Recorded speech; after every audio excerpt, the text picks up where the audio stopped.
We gotta put the Band-Aid on. We just put a Band-Aid on. What the fuck does that mean? Why do you keep talking about Band-Aids? Well, it's because like you rip it off, but this time we're not like getting rid of something, we're adding something, so you're putting it on. We were saying, Well, the problem is that no one was who was going to be, I was going to be Hawk Girl.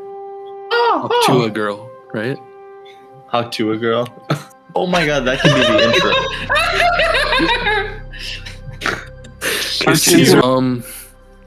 So the Superman intro, guys, what are we gonna do? I don't understand what.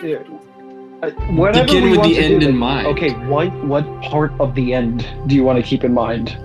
When Without it comes to spoiling Black, it. I don't want to I'm so spoil it. confused. No, I don't want to spoil it. Yeah, Okay, that's a nice so biscuit. it sounds like that's a bad idea. All right, fine, Nabil, fine. If we're not gonna go with the end, then Why we'll are do you so something mad? from I'm the just trying to- literally like the.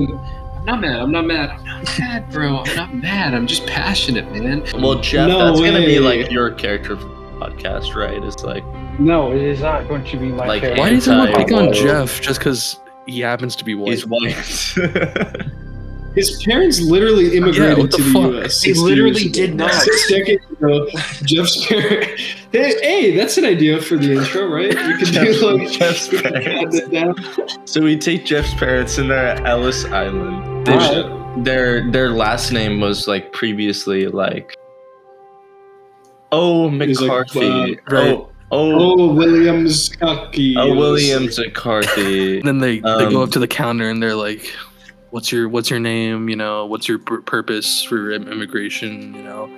And they're like, Mhm. "All we really want is our son one day to Be on a podcast. be on a podcast about the Superman Right. movie." The reason really- Hollywood really, hates America. in-depth. Hollywood doesn't want Superman to be American, and they're making him woke.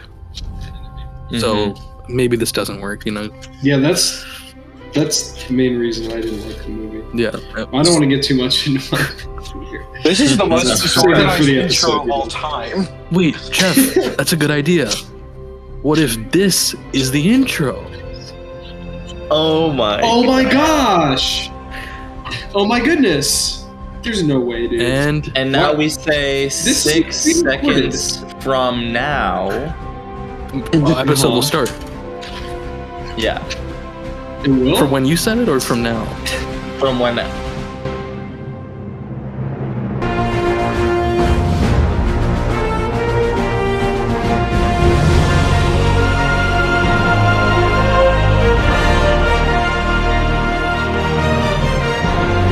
When's now? Cut. All right, there you go. Cut there, yeah. There you go. Yeah. Intro, We'll- graphics. It'll be saved in the edit room. You know. Yeah, we'll- we're gonna have to we'll cut save that it one in up. Right. Right. But then the intro ends and Chop. You gotta chop and we're this back. food.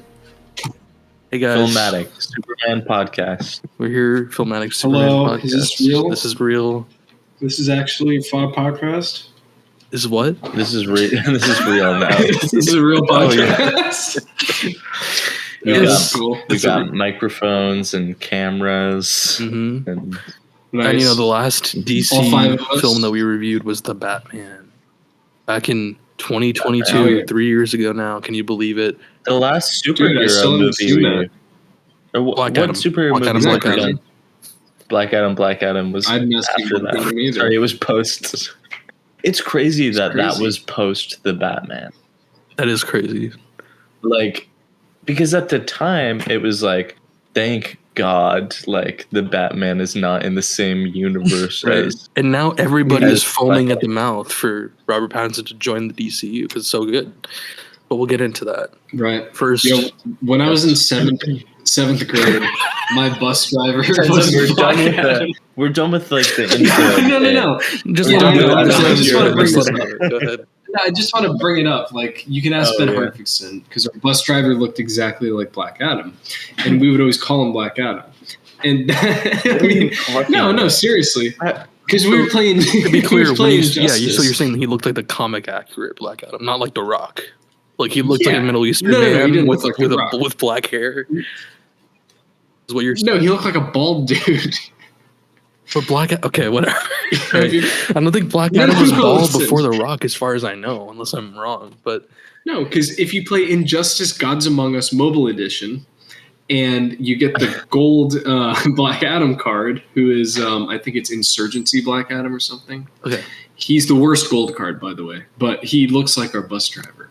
So next time you see Ben Hardwickson, ask him about that. Right. Anyway, I'm sorry. Okay. Let's give him a call right now. No, I don't think that's a good Can idea. we? I mean, maybe we could. Maybe Tenzin does it. should. Tenzin does it. We'll do it. But Maybe if we just keep talking about stuff besides the Should I do it movie, right the now? podcast will right. go well. Well, let's do the intro, which is we welcome everybody and introduce We'll everybody. call him at the end of it. We'll call him later. I mean, I don't want it to be too late, but yeah. Okay, we'll do it later. We'll do it. Cut this out. Cut this out. I don't think we can do that. So let's start. Tenzin, you've been talking. Tenzin Smith rejoins us. Last seen Yo. during the David Yeah, Lynch me, Tenzin, episodes. Yes, which is going to be a series. Days of David Lynch. We've already mapped out all the episodes. Days Yeah, of it's David. going to be great. It's going to be great. Yeah. It's going to be great. All right. Good to have you back. And also returning. Yeah, good to be back. And also returning is Jeff Willis. Remember, we don't say his name.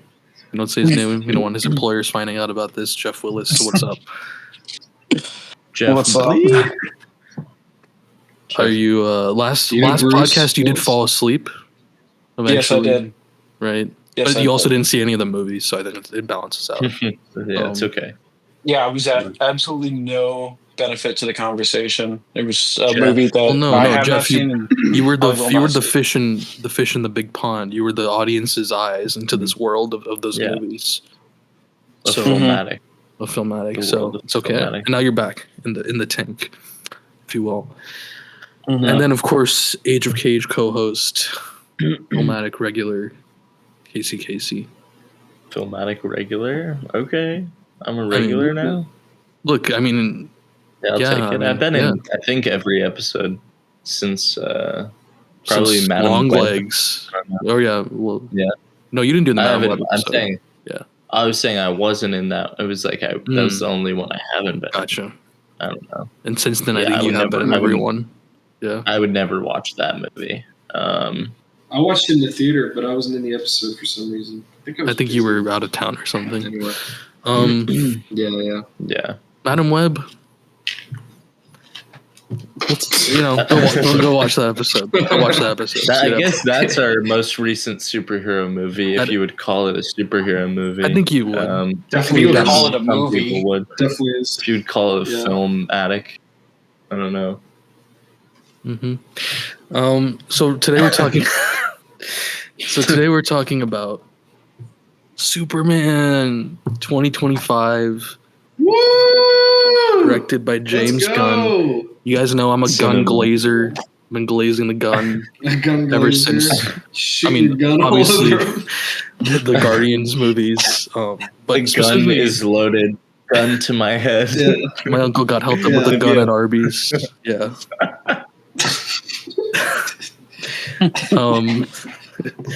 But yeah, I've been a gun glazer since, obviously, personally since Guardians, but on the podcast, the Suicide Squad. That was a big one for us. Mhm. And Was that a milestone episode, would you say? it was a milestone movie, genuinely for the genre. I think. Okay. And it was also a good episode. But at that time, I remember. Right. I think maybe you could even go back and listen. I think I even said, like, can you? I literally might have said, if not on the podcast, then definitely in real life, like, why do they not have someone like James Gunn, taking control and like heading the studio and making a plan like how Marvel has, Kevin Feige or whatever. And it just Well- happened. It happened. And okay. I guess I should talk about maybe the history. That just happened, Yeah, that seriously. just happened. Like, So what? that just happened. Yeah. Yeah, See, talk about it's this. interesting with this dynamic because, when we did the Batman episode, there were like 10 people on the podcast. They went for like 5 hours. Mhm. Mm. And now our numbers are falling. So There's 5 of us. Where's the fifth? The little bear, man. He hasn't said anything. they can't see that, so they don't know what you're referring to. Craig. Oh, Craig oh. bot. Okay. It's It's, a it's an Craig inside bot. joke. No, it's just a bot that records our audio. It's just, If you want to be on an episode of Filmatic, you can understand the joke. Craig bot is in a pocket That's your universe. indication. Craig Butts. Right. Craig Butts That's in why- a pocket universe. That's why you don't create a pocket universe. Yeah. Yeah, so let's talk a little bit about the history, For those who don't know, first of all, of course, everyone knows about the DCEU, right? Man of Steel, Batman v Superman, Oh yeah. Wonder Woman, Hmm. Justice League, All those movies I've never seen. Zack Snyder's Justice League. Yeah. All of those, I don't Teen know if I'm Titans missing any. go to the movies. Yeah, Teen Titans go to the movies. I don't know. Yeah, I guess maybe that counts. Those didn't do so well. Those overall trended downwards in profit and reviews and criticism. Leading into COVID. COVID happened. James You didn't Gunn- mention Aquaman, Okay, yeah. For some reason, Aquaman did really well. Oh. and you also true. didn't mention Black Adam. Right. I thought we'd okay. have a more expansive discussion about Black Adam. All right, we'll get. Yeah. All right, we'll get there. We'll Because get there. I mean, we'll Yeah, get to we that. gotta call, We'll get to that we very gotta call shortly. Ben for Because that one. we'll get there. Because COVID happened. It's really important to it. Yeah. The Suicide Squad, directed by James Gunn, happened, and it didn't do well in theaters because of COVID, and theaters were like just opening back up. But it got really good critical reception, and it inspired DC enough to consider and ask James Gunn to be the head of the DCU. That didn't happen quite yet, though. Right. There were still a few films on the slate. I think Shazam 2, and most notably, Black Adam. If you don't get that Right. reference, by the way, look up Black Adam poster. Oh, okay. So, or I'll put I'll it on do the screen. that We'll put it on later. the screen. As you can see it. Yeah. So you get the joke now. You guys seeing this? Are you seeing this? I mean, come on. Thank you. It's awesome. So, The Rock, right? The Rock was a big player in what did Warner Brothers, what direction did they want DC to go in, right? On one hand, they had James Gunn, who was considering the offer, sort of, and they have The Rock, who, as we all know, wants Black Adam to be the new hierarchy of power in the DC universe. He single-handedly somehow even got Henry Cavill to come in and record a post-credit scene where he's Superman, teasing a Superman versus Black Adam movie that would obviously never happen. Whoa. And he almost strong-armed DC into giving him creative control over the universe. That's crazy. But what happened is Black Adam bombed and got terrible reviews. Allegedly. Right, sure. The Rock will not admit that. Uh-huh. The Rock claims it's one of Right. the highest-grossing movies of all time. To this So it's a day. conspiracy. Yeah.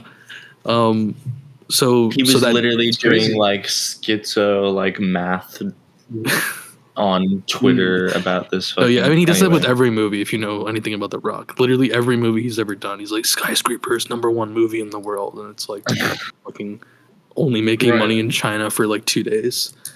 Right. So once that bombed, I think just about a month or two later, they officially announced that James Gunn would be the head of the DCU. And James Gunn, being the great creative that he is, actually got together with a bunch of comic writers, movie writers, producers, the whole creative team, and mapped out a 10-year plan for the DCU. And that leads us to now, Well, with the first live action installment being Superman. So that's how we got here today. Any notes or questions? You before we also move on? forgot to mention The Flash. True, The Flash. the TV show? I No. think The Flash is crazy to me because I obviously didn't watch it because Mhm. did not give a shit. But it's just like crazy how inconsequential it was. Like it came out and you knew that it was because at that point they had already announced like, Yeah. well, one, Ezra Miller had been like canceled like 5 times over for like every possible thing You name could it. think Yeah. of. Yeah, Everything in the book. kidnapping, pedophilia, everything, but I just think like that's the craziest thing looking back to me is like just that run of like Black Adam being like such a terrible fucking movie, completely bombing, and then them just being like, all right, well, we give up, but we spent $300 million on this other Yeah. movie, so I guess we'll just put it out. Yeah. And so my the- understanding with that as well is James Gunn, like, and the ending of that was like crafted by him to just be like, all right, this is the end of this altogether. I mean, kind of. Mhm. From what I think that not much is really known for sure about that, besides the fact that the movie was made and they had to release it because they'd obviously sunk so much money into it and reshoots and everything. So like The Flash and Shazam 2, I think, were the two, and obviously Joker 2. But if you watch the original video where James Gunn comes out with his plan about everything in like early 2023, I think, you see that he mentions his plan, and then he's like, we also have The Flash coming out, which resets the DC universe, and we have there's also like a lot of, we don't have to get into it, but like The Flash had this weird, insane marketing done where everybody in Hollywood somehow was like praising it, even though it was dog shit. So you look back and all these articles are like, Stephen King saw The Flash, and he thinks it was incredible. And you have James Gunn in this video glazing it, and you have an article that was like Tom Cruise saw it and he said it's going to save cinema or something. No way. There's an article, it's a real article, yes. I don't remember that. And it's like this insane marketing stunt. Like, who put it together, who paid for it, I don't know. Because obviously that none of those things can be real. Yeah. I understand why James Gunn has to do it, because now he's like responsible for the studio making money and they have to release it. But yeah, it was an interesting thing. Yeah. But yeah, so now we have a cohesive, finally, DC universe with stories planned to be interconnected across live action, animated, TV, gaming even has been floated around. So yeah, so that's where we are. And again, the first live action project now being Superman. So that's how we got here. Well, can I? Sorry, again with this also Peacemaker. What, okay, yeah. Peacemaker also is technically. Well, Right. I guess Peacemaker season 2 is going to be. Yeah, in so this new we'll know game? for sure when Peacemaker season 2 comes out. It's been teased that they're gonna talk about the resetting of the universe and how it connects. But generally, as a rule of thumb, James Gunn and others have said, as long as it doesn't directly interfere with the canon in an obvious way, it is canon. The Suicide Squad and Peacemaker. So what does that mean? For example, in Peacemaker season 1, there is a short little scene, not even a scene really, but you see the Justice League, right? That is not canon because none of those characters are the same now. But the big picture events of Peacemaker happened. The events of the Suicide Squad happened. So Okay. yeah. Great. I also didn't even know that technically the events of the Suicide Squad had happened in this. Yeah. Well, and again, that is going to be continued to be explored as more Yeah. projects happen, and especially again next month, Peacemaker season 2 comes out. So that's going to answer a lot of questions. Yeah, Peacemaker Filmatic special on that. Who knows? Yeah, I mean, yeah, because it's like, I mean, unfortunately, TV shows now are like 7 episodes instead of 20. But I guess that also means it's easier for us to do like a special episode on it. So yeah, we could definitely do that. I'm down. Right. Yeah. So then, yeah, now we're here, Superman. So, Tenzin, Yo. you wanna give us the plot of Superman? Sorry, hold on. I do think we should give some context as well. We should give some context for Superman As a character.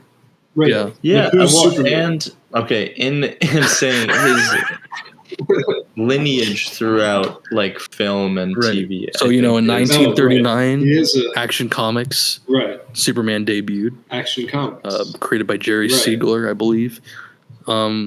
Yes.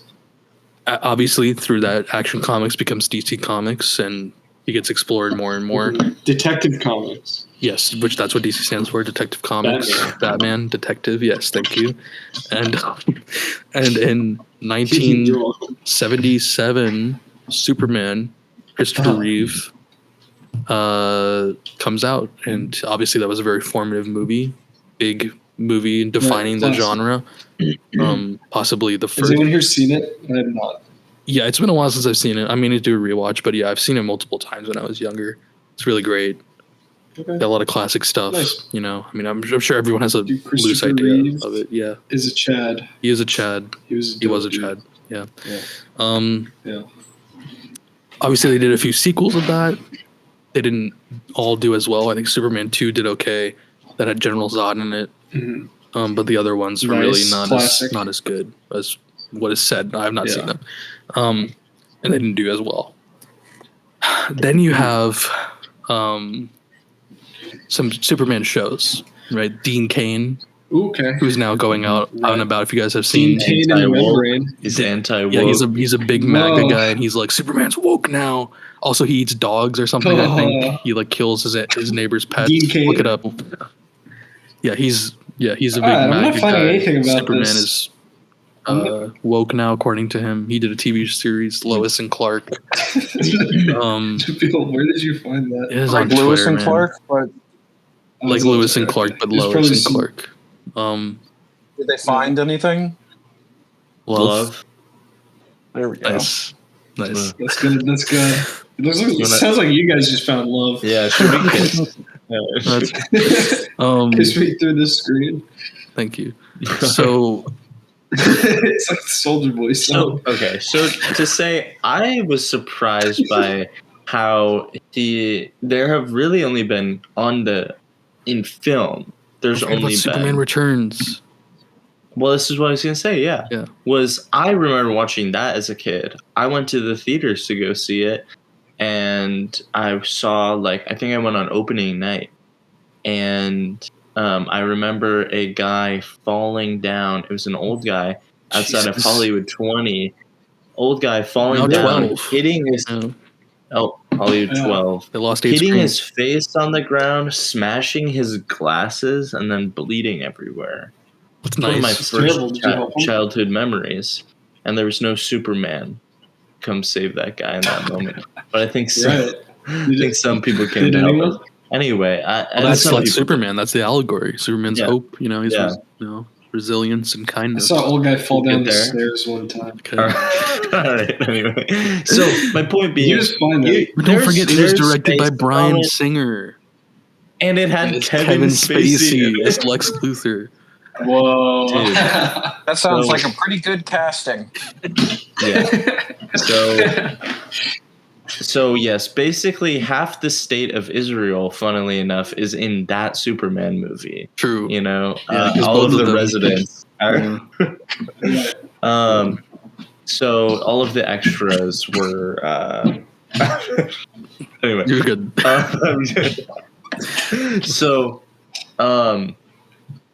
So Superman Returns really is the return, and there was like a 20-year gap there where they had no Superman.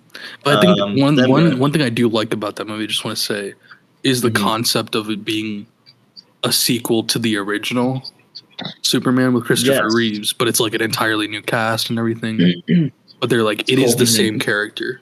That to me is kind of cool. Right. You know? Yeah. Right. Yeah. Because it's notably not an origin story, which comes back to 2025. But first we got to go to what was an origin story, and a fucking terrible one at that. Nabil, you are more familiar with the movie. A little bit. But can we give a Man of Steel, Batman v Superman rundown? Because I feel like it's all important in explaining what makes this movie actually real work. quick. Yes. Quick piece of vocab. Apparently, when you make a sequel later on like that, it's called an homage sequel. That is cool. That is cool. I want to see more homage sequels. You know, I like the concept. I do too. I just don't understand why they didn't get the original cast back. Like, why didn't they get Christopher Reeve back? It's true. Well, I mean, he was like Dr. Dean at that point, right? Bro, they could have just CG'd him flying around. It would have been just as fake as whoever else they got, you know? Died 2 years before the movie. Really? Oh, okay, wow. so- Okay. Yeah, Then that's why he couldn't have. That's the 2000. only reason he couldn't. Okay. So, Yes. so you know, so listen, Man of Steel. Man of Steel, right? Unfortunately, to talk about that, we need to go back a little more and talk about The Dark Knight.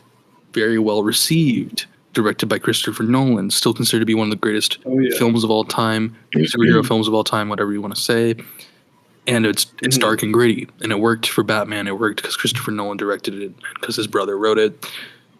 But also because it's Batman. Batman's a dark and gritty character. True.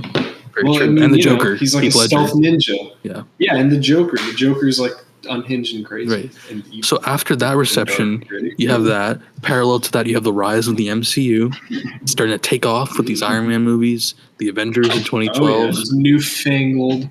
Right. And so they think, well, we gotta do that. We gotta be up there with Marvel, and we gotta. What worked for us? Oh, dark and gritty. Right. Dark Knight. Well, guess what? We're gonna hire the director of 300 and Watchmen. Nice. Zack Snyder, and he's gonna do Man of Steel, the Superman movie, and that's gonna be our first one in our new DCEU, the DC Extended Universe.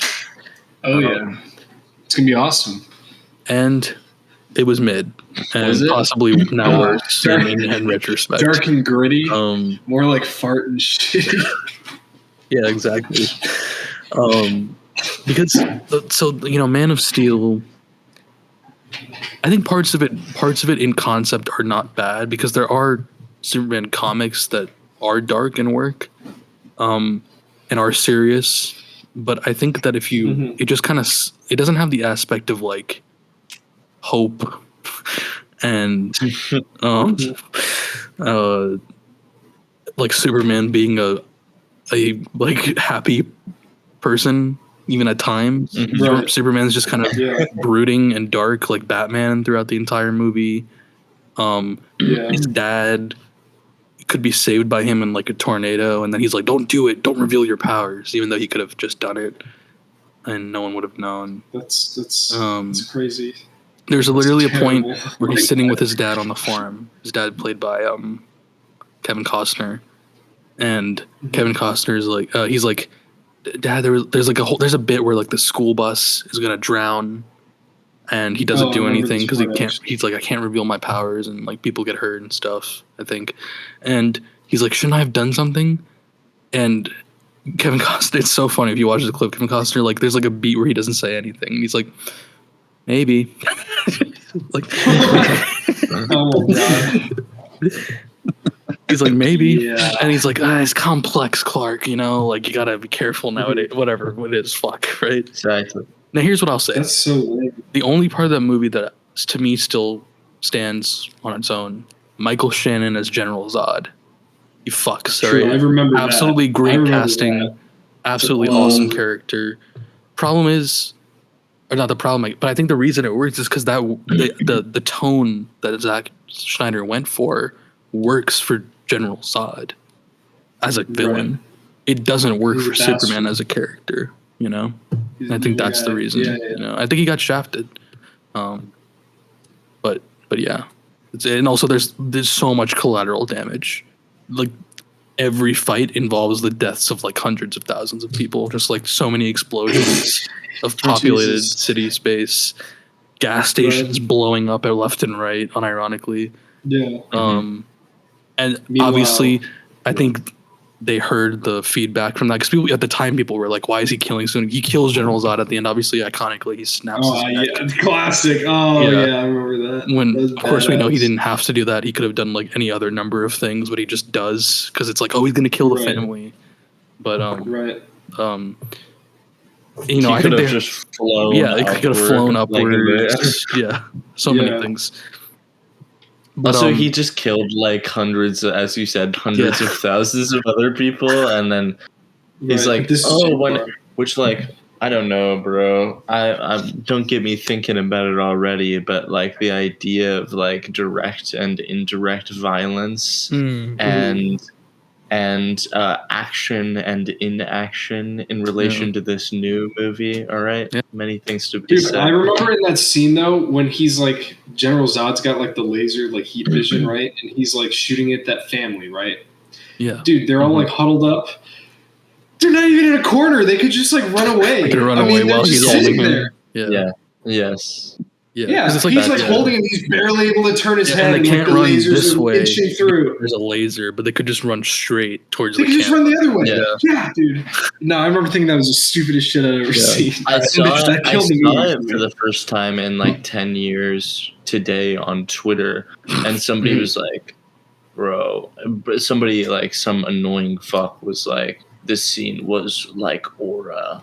Well, I mean, yeah. Shut up, dude. Shut the fuck But up. I think they took the feedback from that and they tried to spin it in Batman versus Superman, because that movie opens with the destruction of Man of Steel, and it's like so many people, and that kind of makes Batman mad at Superman as like he's reckless, you know? Right. Which I think is a pretty good way to spin it. It's a good way to go. Yeah. Yeah, and especially because Batman, he's all about not killing anyone. Like, exactly. That's his, like, big. Exactly. Mm-hmm. It's a given.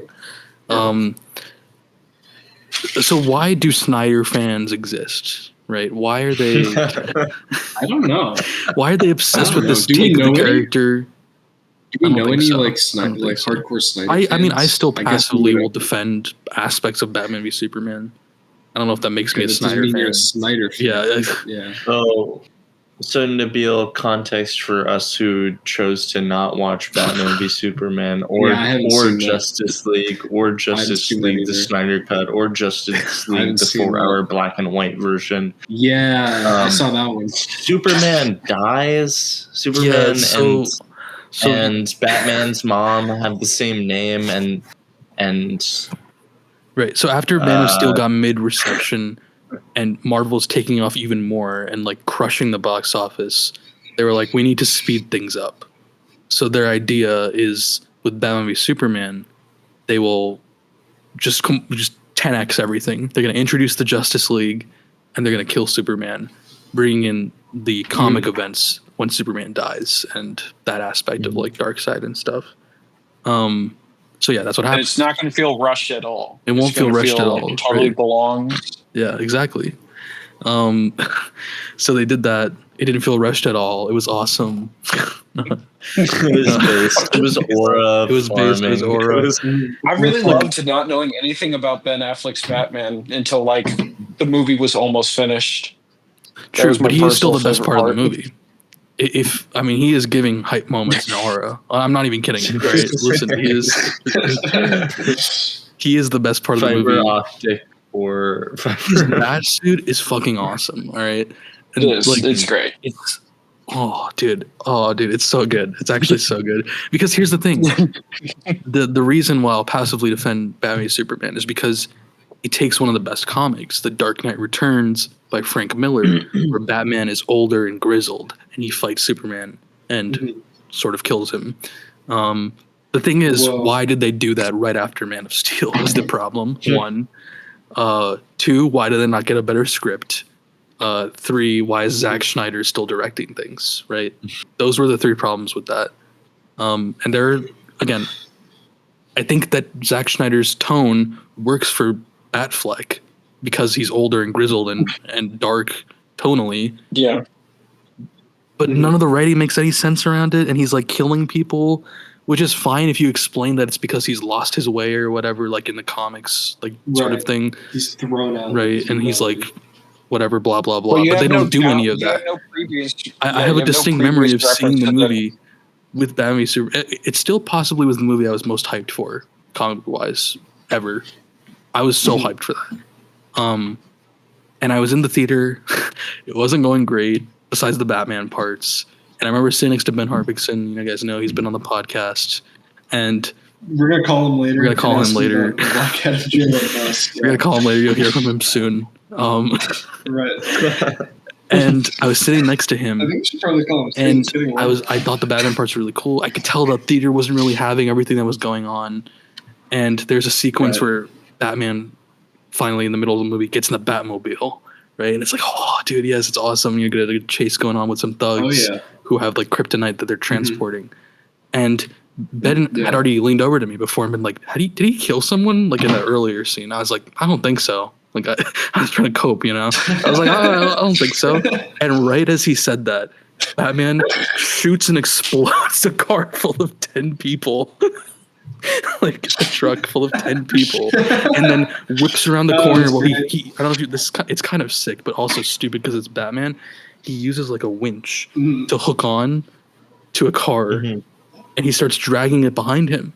And there's guys in it shooting at him. It looks pretty sick. And then he purposely drifts around a corner and slams the car into like a gigantic metal structure, and it just flattens everyone and then blows up. And this is happening as I'm like, I don't think he's killing anybody. Yeah. That's awesome. So yeah. Anyway, that was Batman v Superman, basically, in a nutshell. Right. So he kills him at the end. What happens? Okay, so He kills. he takes on Superman. So Lex Luthor, played by Jesse Eisenberg, is doing like a Riddler from the Batman original series, Tenzin knows impression. Of course. Where he's like, His hair for what are you some gonna do, reason. Batman? Where it's like kind of Riddler, kind of Joker. Yeah. Right. And There's a lot of overlap. he captures Superman's mom, and he's like, the only way you're gonna find out where she is if you kill Batman for me. And he's already rage baited Batman throughout the movie into being mad at Superman. So he set up the fight. So they fight. Iconically, Superman never tells Batman he's holding my mother hostage, anything. Superman just shows up and he's like, you need to stop fighting me. And Batman's like, I fucking hate you. Superman's like, no, you have to listen to me. And it's so stupid. But he never wants his like, he's holding my mother hostage, anything until the end. They fight. Batman gets some good kryptonite shots at him, sort of thing.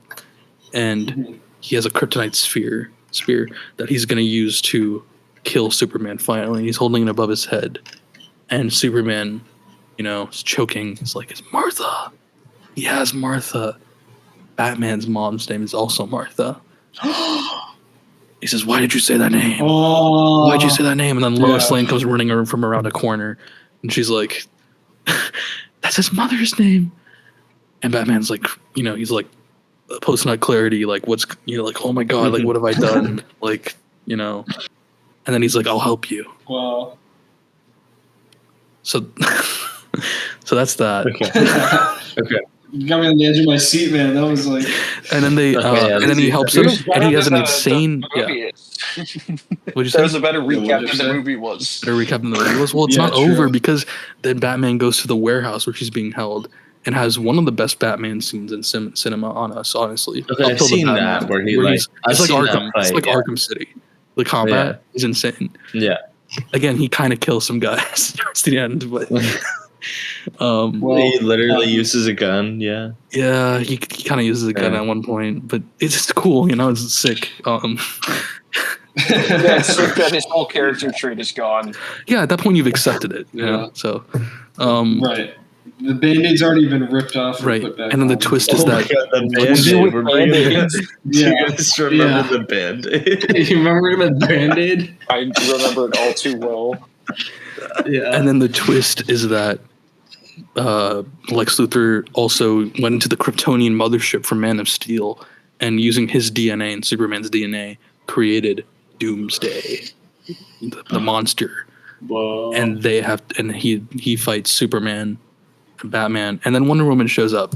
Also, Wonder Woman's in this. Okay. She's throughout the movie.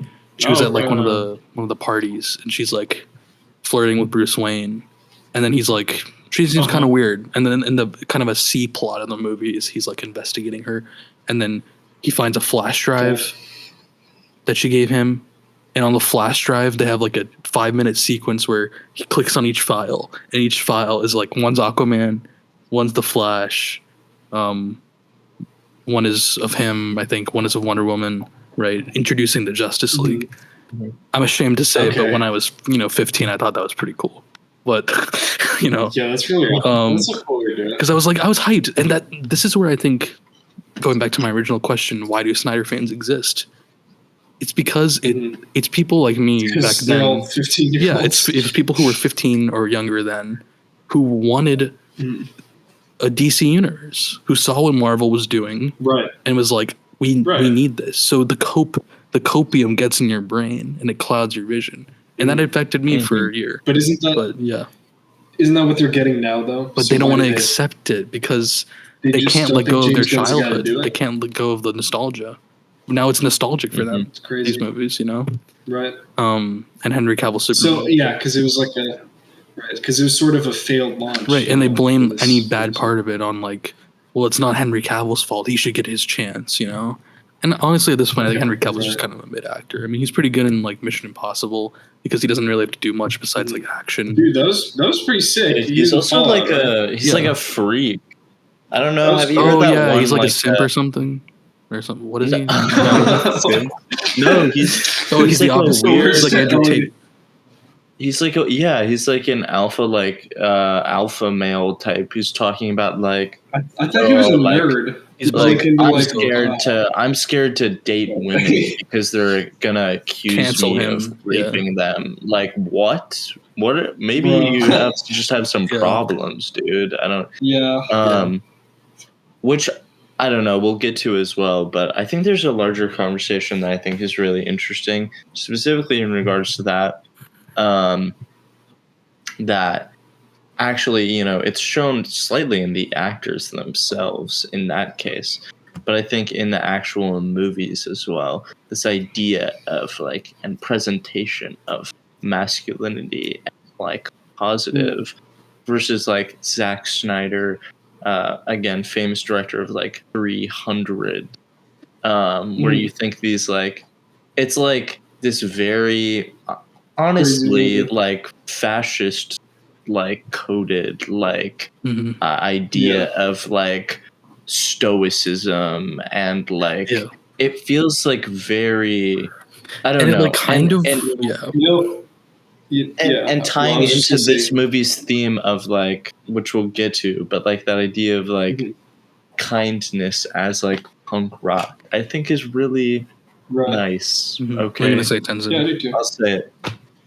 I was just gonna say 300. It was the first R-rated movie I ever saw. Okay. Tits. Yeah, I saw it in the back of Thomas Good's dad's car while he was driving us to laser tag in Tampa. Nice. And I was like, my parents won't let. I'm not allowed to watch that movie. And then he's like, just watch it, dude. It's crazy. And I was like, yeah, okay. It's funny. And then we played laser tag. Yeah. And yeah, I think for especially the DC heroes, again, like reflecting certain comics, like the idea of treating them as like gods, which is like Zack Snyder's whole thing, kind of works. But you have to follow through on everything else, you know. And you see, I think when you get to Justice League, you see that issue. Again, not Joss Whedon's Justice League. For those who don't know, Zack Snyder was filming Justice League right after Batman v Superman. It got terrible reviews. His daughter passed away also, and so the combination of his personal life and the criticism from Batman v Superman and from the studio, pressure from the studio, he stepped away from finishing Justice League. So their solution was to bring in Joss Whedon, who directed the original Avengers movie and 1 and 2, to finish it. It was terrible. Pretty much everyone hated it. Didn't do well. Right. Then COVID happened. HBO Max launched, and they saw an opportunity because up till then there had been billboards that fans paid for that said "Restore the Snyderverse," and you know it was a big online movement. Well, I think another angle that some of these Snyder fans might be operating from is last time they outsourced to Marvel director and brought him in. You know, you got the Justice League. They hated that, and they all they wanted was to see the Snyder cut. Give me the Snyder. Give me the Snyder cut. You know. Yeah. So now they want to see. They don't want to see no. But the thing is, they got their Snyder cut. That's what I was going to say. They got their Snyder. Of course they did. It was HBO Max sunk another $7 million or something, or $70 million. I don't know.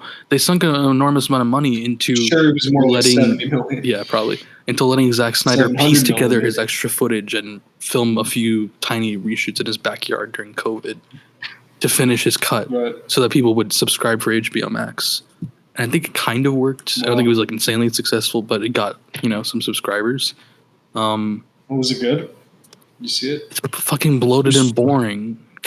It's it's like I guess it's okay in like the story overall is okay, but it's just like bloated. Do you think if it hadn't come out that the Schneider fans would be less so, or would they be even more mad at this Probably point? even more mad, but I think it evens out to about the same. Yeah.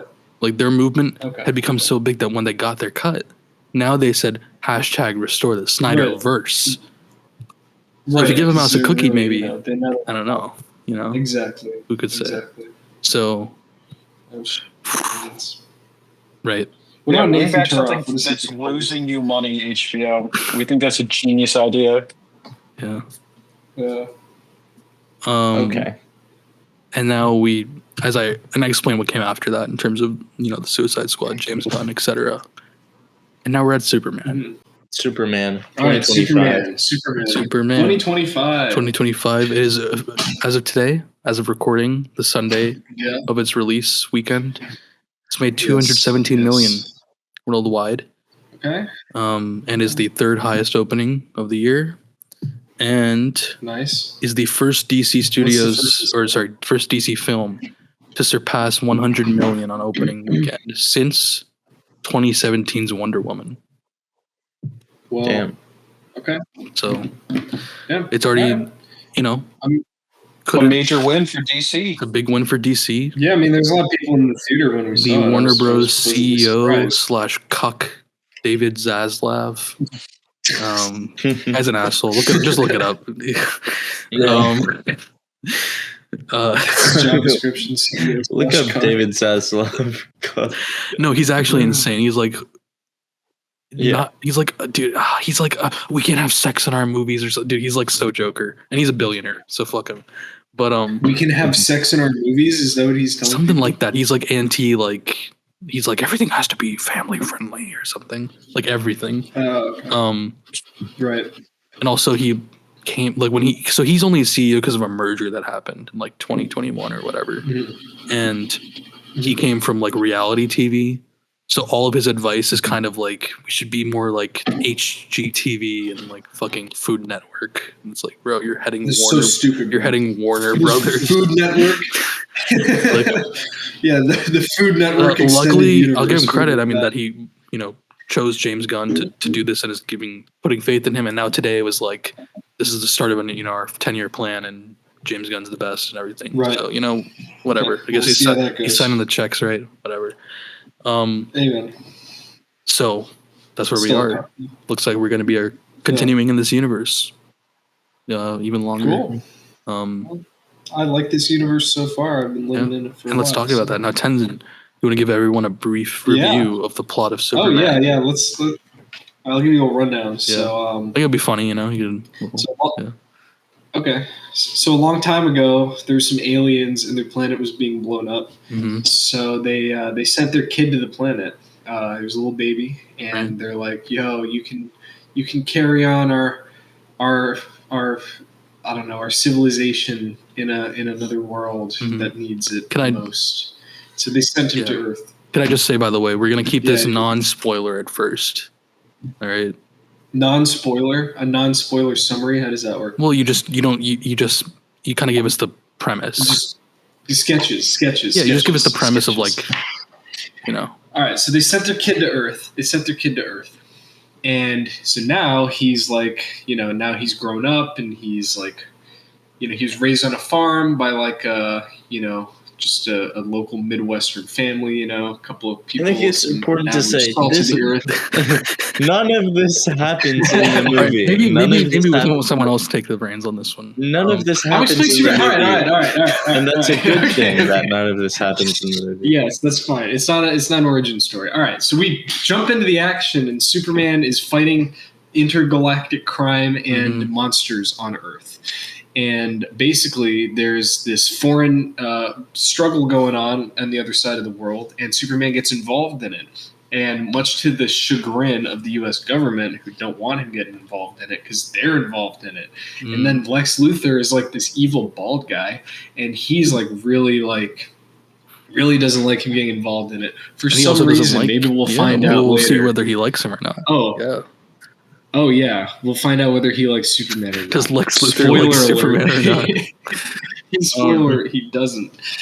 So yeah, and then and basically, but also Superman has another persona where he's Clark Kent, and he's just your average dude working at a news place, kind of like Spider-Man. But yeah, he puts on these hypno glasses, and everyone thinks that he looks different, even though he doesn't really. He just has a different haircut. He's got more like the kind of like Gen he's got Z the TikTok hair. Yeah, he's got the floppy hair. And hair.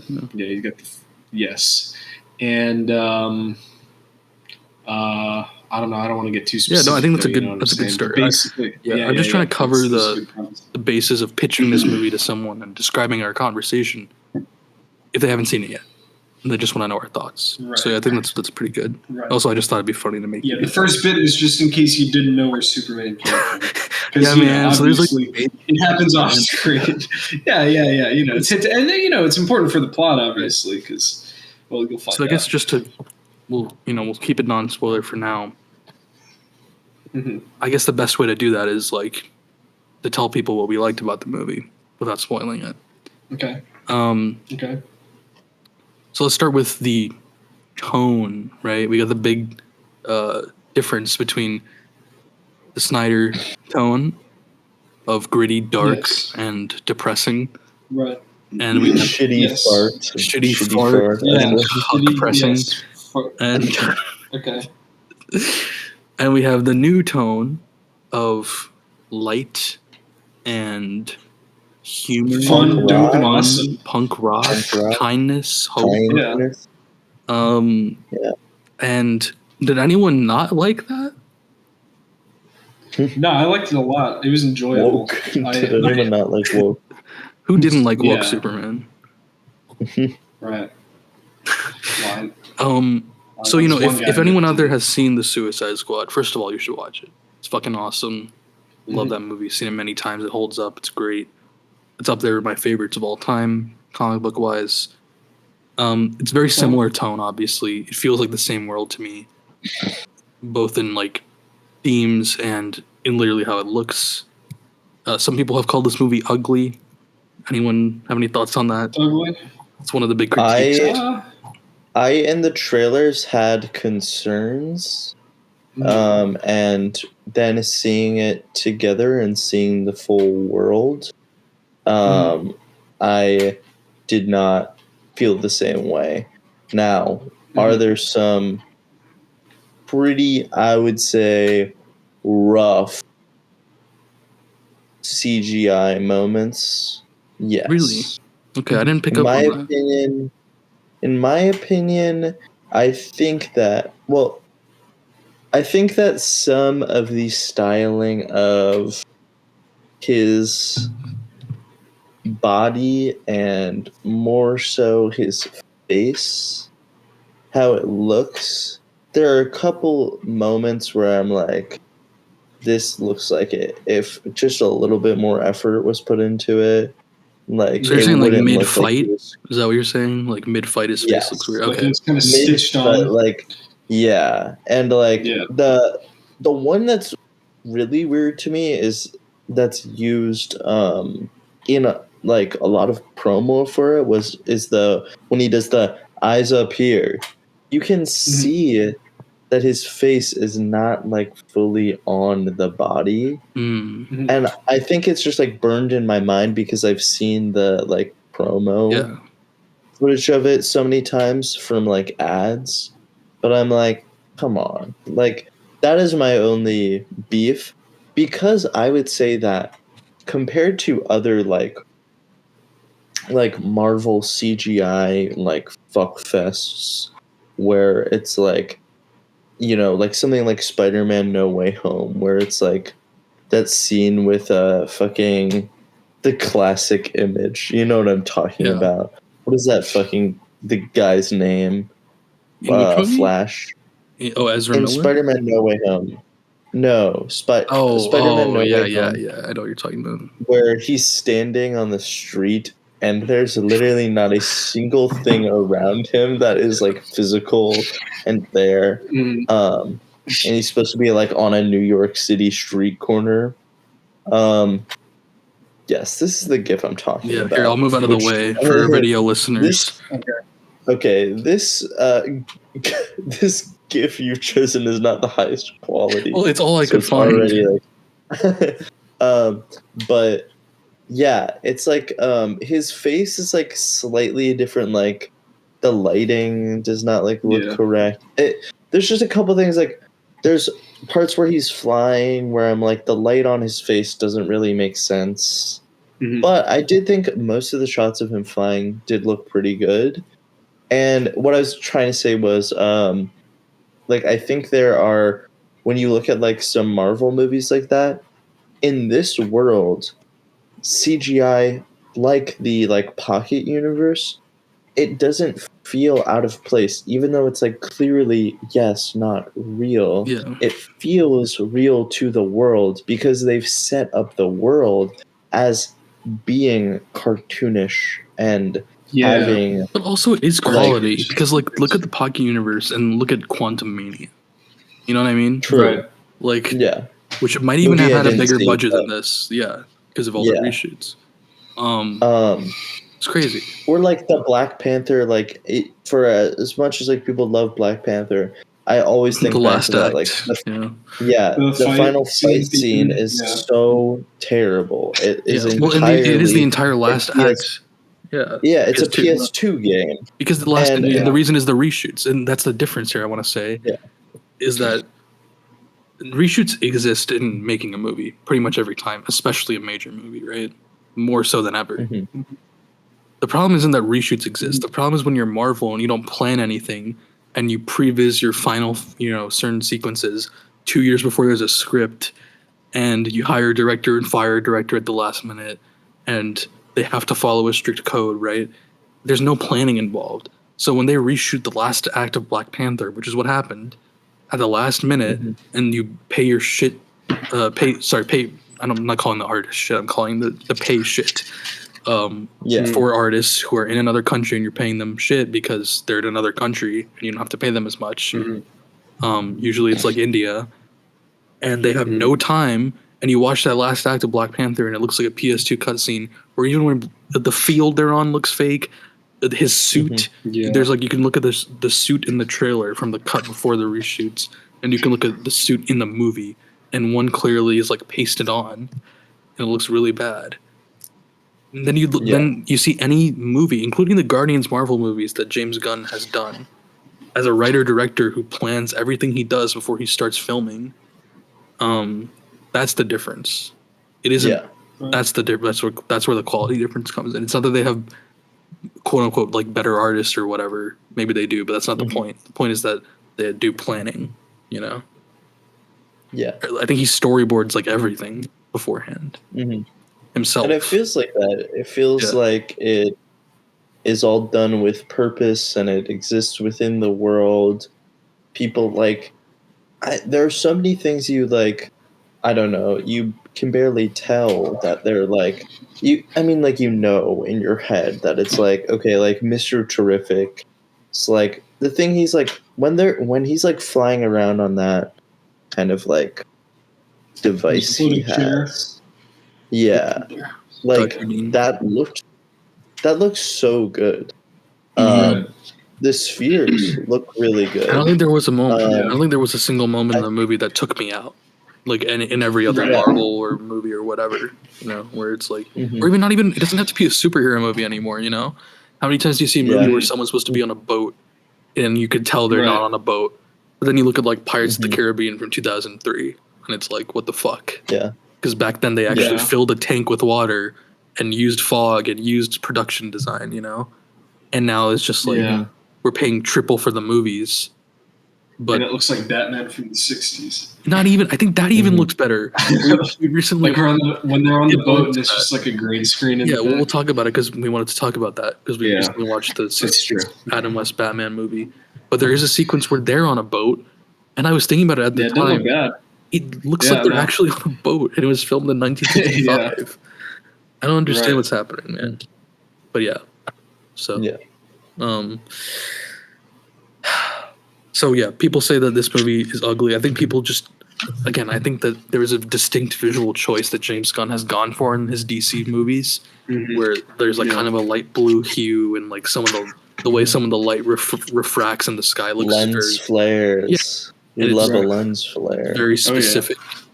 And I think that it's okay to like not like a take, but I like that it's a take. And I don't think it takes away from the movie, even if you don't like it. You can just be like, I'm not the biggest fan.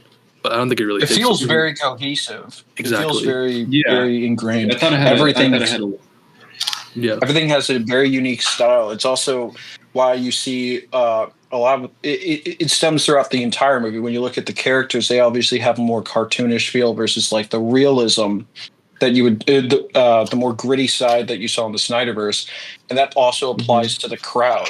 It applies to the buildings. It applies to everything. Everything just has that unique style and flair within it that makes it all feel like you're engulfed in a different world. But at the same time, again, if you keep production design, exactly, like the costumes feel like it's like actually comic book inspired. Like there's, and you can not like that, but it's like it's clear that there's like intention there, right? Yeah. And if you keep it all consistent, it still feels tangible, even though it's that obviously it's all fictional, but it feels more tangible than other superhero movies, for example, where it's like, well, like there's no consistent lighting or color. Some people look more comic booky than others, etc. You know. So yeah. Yeah. No, it's good. Yeah. Okay. Casting. Can we talk about casting? The goats. Casting. How do we think the actors did? Yeah. So David Corenswet. Oh, here we go. Philadelphia. My country, Philadelphia, Pennsylvania. My country, Philadelphia. I've been there. It's awesome. Yeah. So, David, for all the listeners out there, all right, my 1 degree of connection away. If you read my Letterboxd review, I'll reveal it now. David Corenswet got his start in acting at the theater that I work at in Philadelphia, Art and Theater Company. When he was 9 years old, he acted in a production of one of my favorite playwrights, Arthur Miller, his play All My Sons. He played one of the kids in this play. And then I think he came back when he was 16 to play the town in Our Town. I forget which role, but he was in Our Town, which is another classic play, and that's where he got his start in acting. And it's especially interesting because he's still very young. He has not really been in that many movies, and his start was in theater in Philadelphia, in this scene. And he still even like lives here, I believe, with his like wife and shit. So yeah, pretty dope. So let's just say we're working on it. We're working on getting him on the Filmatic podcast. Yeah. It's crazier things have happened. All right, crazier things have happened. That's very true. All I need to make is one phone call. All right, all I need to make is one phone call away. It's like that's one call away. I mean, think about it though. Like, imagine he comes, he sees a play, maybe he goes backstage afterwards and meets the crew and meets the people at the theater. Yeah, you're there. You strike up a good conversation, and he says, "This Casey person is very, very cool. Let me grab your number." You guys talk for a little bit. Maybe you get some advice from him, and eventually you say, "By the way, I do a podcast on the side of, it's nothing crazy, but it's just some high school friends talking. We'd love to have you on, even for 20 minutes as a 20-minute section of the podcast where we get some even 5 minutes, man. Come on, 5 minutes. But yeah, true. Even 15 seconds. Even if you could just record an intro for 15 seconds would be enough to put us on the map, I think. So yeah. I will say also there was one day I went into work. I remember they told me that the call was at 12, and then they bumped it back an hour. And I was like, okay. So then I went in at 1, and I go in, and they are breaking down a giant like CBS News interview setup on our stage. We were doing Rent, and I was like, what the fuck? What is all of this shit?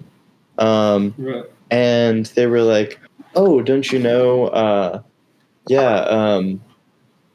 David Cornsweet, he's going to be the new Superman, and he was just here recording an interview at the theater with CBS Morning News, and I had missed him by like 30 minutes. So, and even the more I think about it, actually, literally, if you could just meet him once and be like, "Can I take a video with you?" and it's 5 seconds long, and he says, "My name is David Cornsweet, and you're listening to Filmatic." Crazy. That'd be crazy. It could still happen. It could still happen. Who knows? Yeah. Stay tuned. He also, for any other movie heads out there, the guy interviewing him was Ben Mankiewicz, who is the host of Turner Classic Movies and the grandson of who the fuck is it? Okay, hold on. Alfred Hitchcock? Hold on. There's that movie called Mank. David Gary Old Don Breckles? Herman Mankiewicz, who wrote Citizen Kane. Oh, I've heard of that one. Yeah. Ever heard of movies? Anyway, I know him because he was a political commentator on The Young Turks. Oh, okay. And the Young Turks are connected to Iran. It's true. And now they are kind of conservative and weird. Oh, are they? Damn. Yeah, they've become a little like lib. I would just say mostly like lib coded, but just as bad. But yeah. But although Anna Kasparian, who's one of the Young Turks, which I'm side training here, but it's a small world after all. Transphobe. Oh, it's a Smallville after all. Hold on. Smallville after all. It's a Smallville after all. It's the episode title. So the casting of him as Superman is goated. Phenomenal. Yeah, he is Superman. Like built. He's so hot. I'll say that. If anybody wants to agree with me, I'm confident in. I am personally heterosexual, but I'm confident in my sexuality enough that I can say that a man is attractive and be comfortable with that. Yeah, and I think he's attractive. I'll go even further. Sorry. I'll go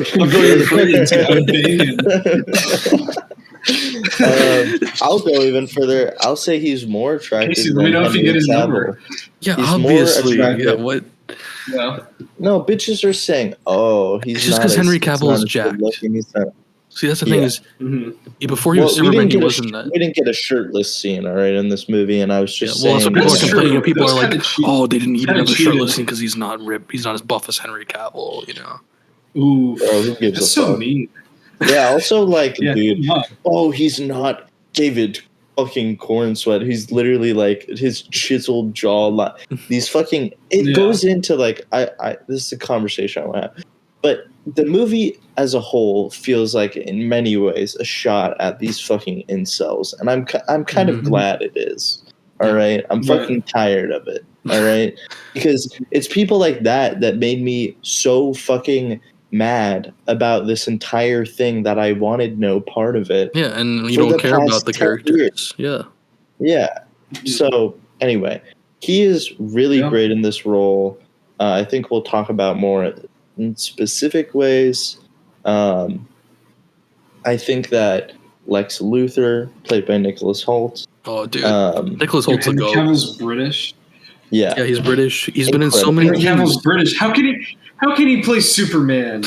Superman's Nicholas the American Hoult is way, British man. and he plays Lex Luthor. What do you think about that? Oh well, Lex Luthor's anti-American, Henry so Cavill that makes sense. Henry Cavill's British, and he played Superman before. Oh, that's what Tenzin just said. That's what he was saying. Yeah, that's why he's. That's why he's. That's why he's. I couldn't hear you. I apologize. I'm ruining the podcast. I'm sorry. That's all right, man. You don't have to take it so hard on yourself. But Nicholas Hoult finally getting his time to shine. I mean, he's been in. Not that he hasn't shined before. Shown. He's shined before. Mad Max plays Nux, right? Remembers? In X-Men, he plays Beast, young Beast. Awesome. Nosferatu. Fucking awesome in Nosferatu. Oh yeah. He's finally getting the big. I mean, he auditioned to play Superman in this movie, and he was a top contender against David Cornsweet. And then they went with David Cornsweet, but they said, "Hey, do you want to audition for Lex Luthor?" And he got that part. Cool. And he's fucking definitely incredible. the right casting there. Yeah, he would have been a good Superman because he is just a tremendous actor. But him as Lex Luthor, I feel like he embodied that role so perfectly. Yeah, I agree. Yeah. And we'll get into that. Other casting, Lois Lane, Rachel Brosnahan, who was in House of Cards, among other things. Great actress. She has great chemistry with Superman. And then we have Nathan Fillion, right, as Green Lantern, Guy Gardner. Pretty good. Hell yeah. So good. Yeah. So much better than I thought he would be. Yeah. I expected it to just be like, I don't know what I was thinking, what I was I saw the sentiment on. Yeah. I did bring a knife to a gunfight. Gun to my head. Guy Gardner was better than I thought. I didn't know much about the character. Terrific. And I forget that actor's name. But it's Eddie something. I remember Ben Shapiro pronounced it. And he was when he was in slow motion. Yeah, we were watching.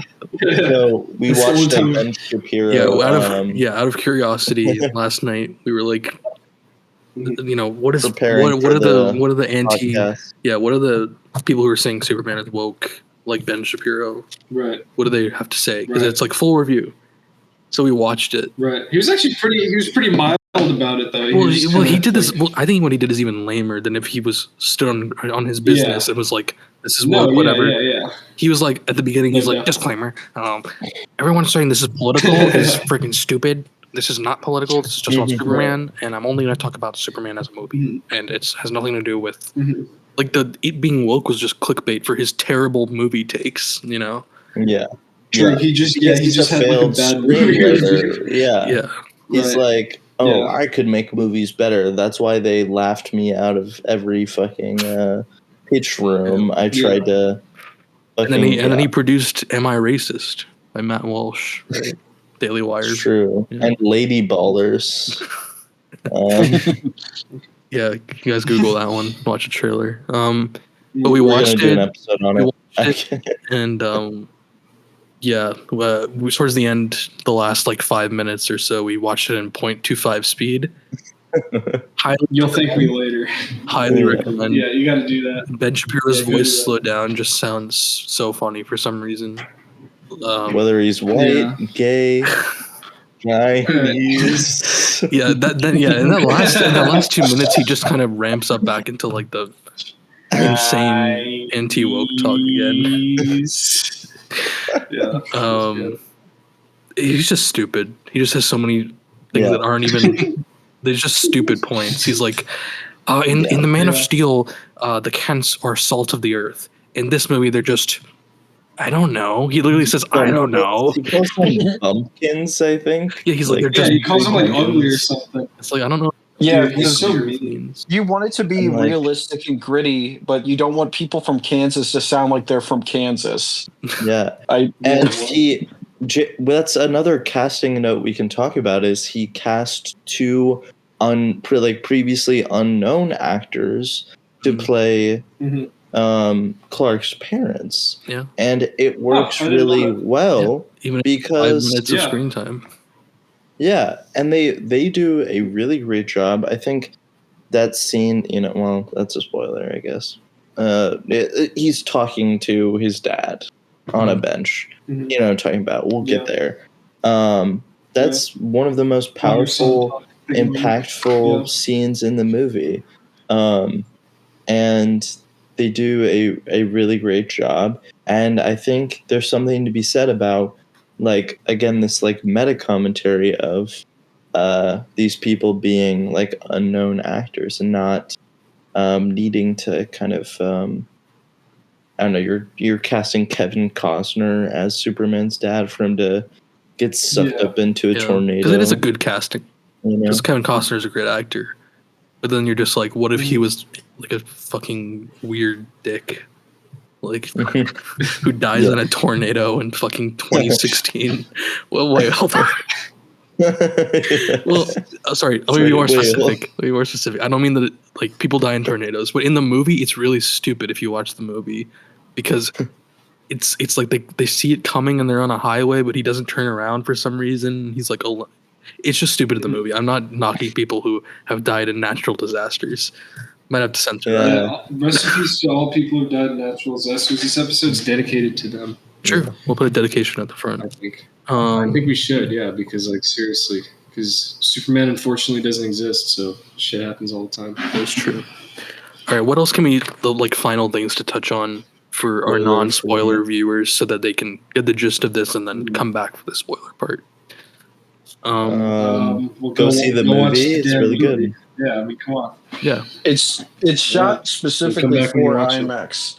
So if you're going to see it in theaters, definitely try to see it within IMAX. James Gunn, really, of course, is great in so many ways. One of the many great things about him, he knows how to use these newfangled cameras really well. He started with the Suicide Squad filming with the new Red. I forget the exact model number, but it's called Red. Is the company, I believe.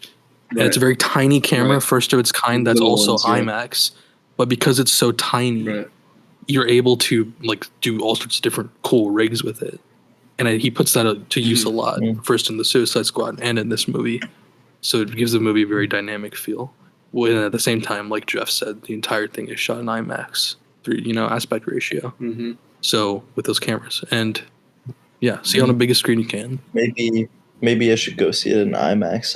I was thinking about that. I'm like, maybe one day this week we go alone and see it in IMAX. Oh, because you got to go far away now. I mean, Tenzin, if you want to come, you're welcome. I don't know if you want to rewatch the movie, but dude, maybe what up in Tampa? Yeah, do the original plan. Yeah, I think there's only one IMAX screen in Philadelphia. Yeah, well, the one we're talking about is also still IMAX. But it's a good one because. Oh, it's still IMAX? All right, we gotta drive out to Lakeland then. Just see it on the biggest screen you possibly. That's what I'm saying. The biggest screen, realistically for us, is in Tampa, even though it's not technically an IMAX. It's still a really big screen. Yeah, I'm not going to drive all the way if it's not IMAX. Okay. Well, I'm not driving to Fort Lauderdale, so. I think we'll watch a 12:30 a.m. IMAX Superman right now if we get this podcast done. It's only a 40-minute Philadelphia, drive away. man. Dude, big city. This place sucks. Fuck Florida. Putting it out there. Well, Florida's got cities too. I mean, Fort Lauderdale. Florida's got cities too. Shut up. Yeah, you want to go to Fort Lauderdale with me? No, I don't. We're gonna go to Tampa. Or you don't have to come. I'll go alone. I saw Oppenheimer there, but yeah. Anyway, go watch the movie. It's great. It's worth every penny in terms of blockbusters and or superhero films. Yeah, you'll like. And come back for our extended thoughts. This is your final warning. Tenzin, give him a final warning countdown for spoilers. And when you say go, say a spoiler. Quick. Hey, don't make me kick you out. Oh boy, you're not gonna like that. All right. So we already, they killed the whole 5 guy. Oh, 4.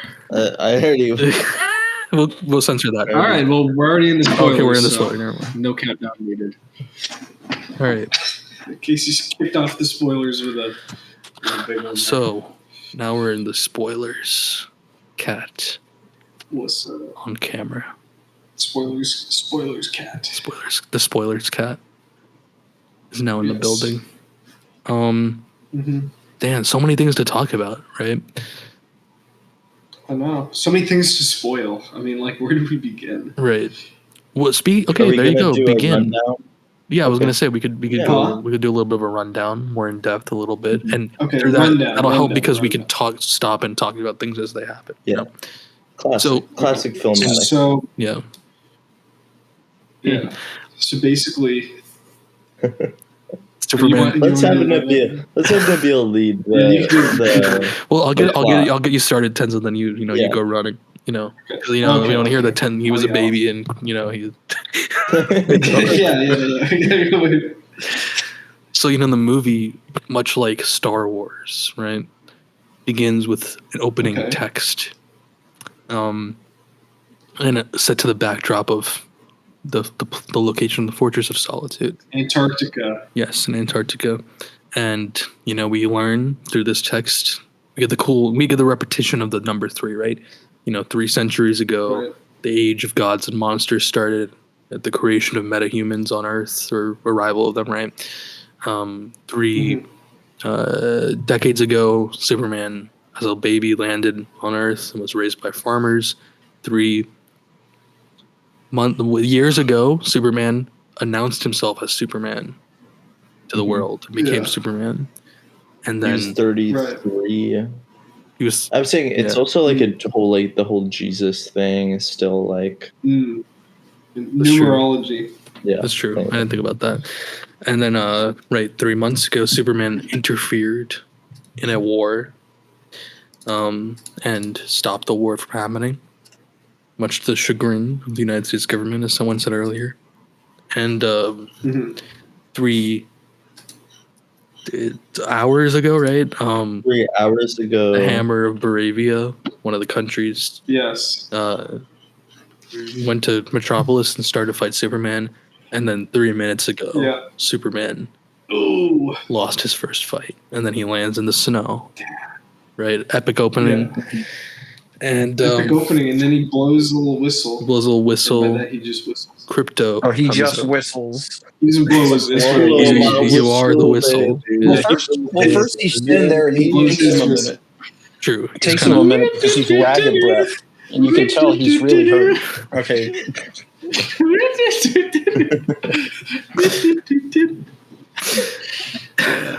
Someone get on that quick. Someone make a Superman Florida whistle edit.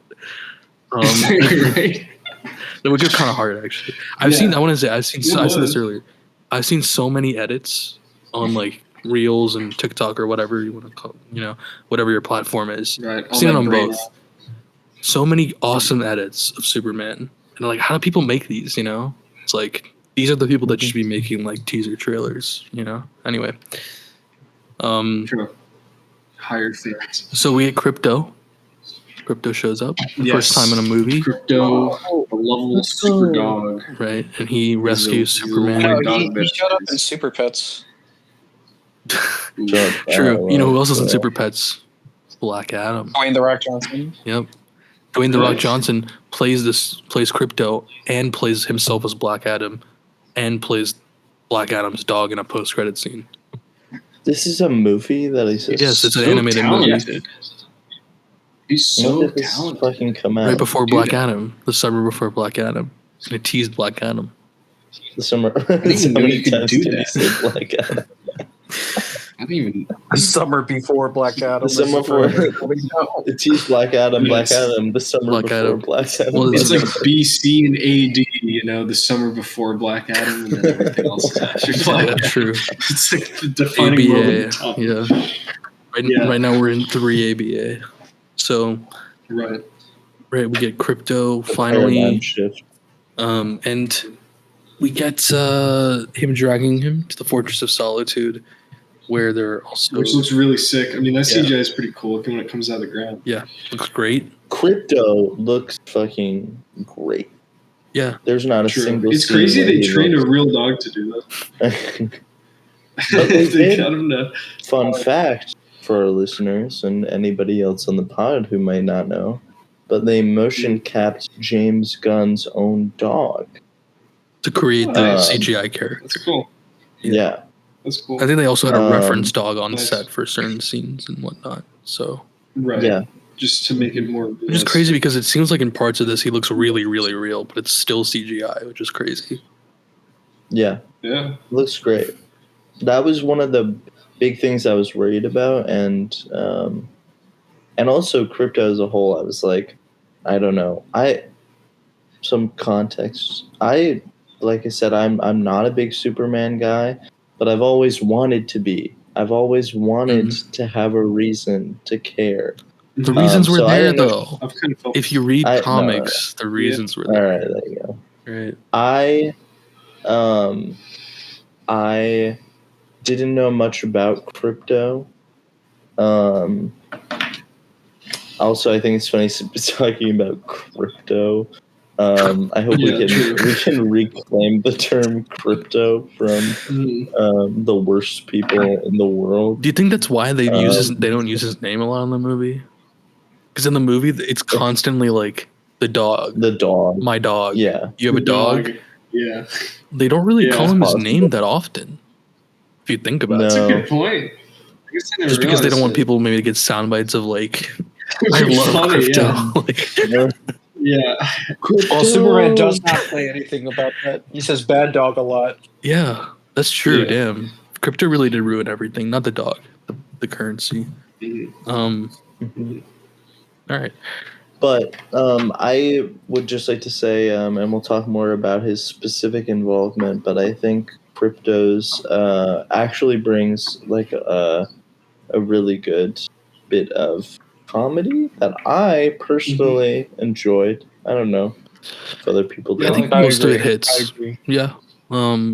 And I think there's a good bit of heart that he brings. That's the to thing it is as like well. even if it didn't make me like go guffaw in the theater like many did. Tenzin knows. Yeah, there were a lot of, especially boomers. I think It was it's targeted hilarious. a little bit at boomers. Yeah, who- they Are were you like, serious? Yeah. That's oh, they were I don't think laughing. it's there, like there was a laugh out point where loud whenever he was funny. on the screen, they started laughing, even if there wasn't a joke. The dog? Yeah, Yes.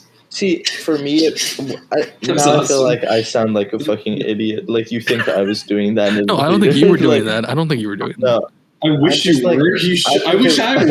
I wish I True, found him so ignorance is funny. bliss. I wish I was like, yeah. Yeah, I think it seriously. was just like a was light, awesome. like it felt like I don't know, like a light.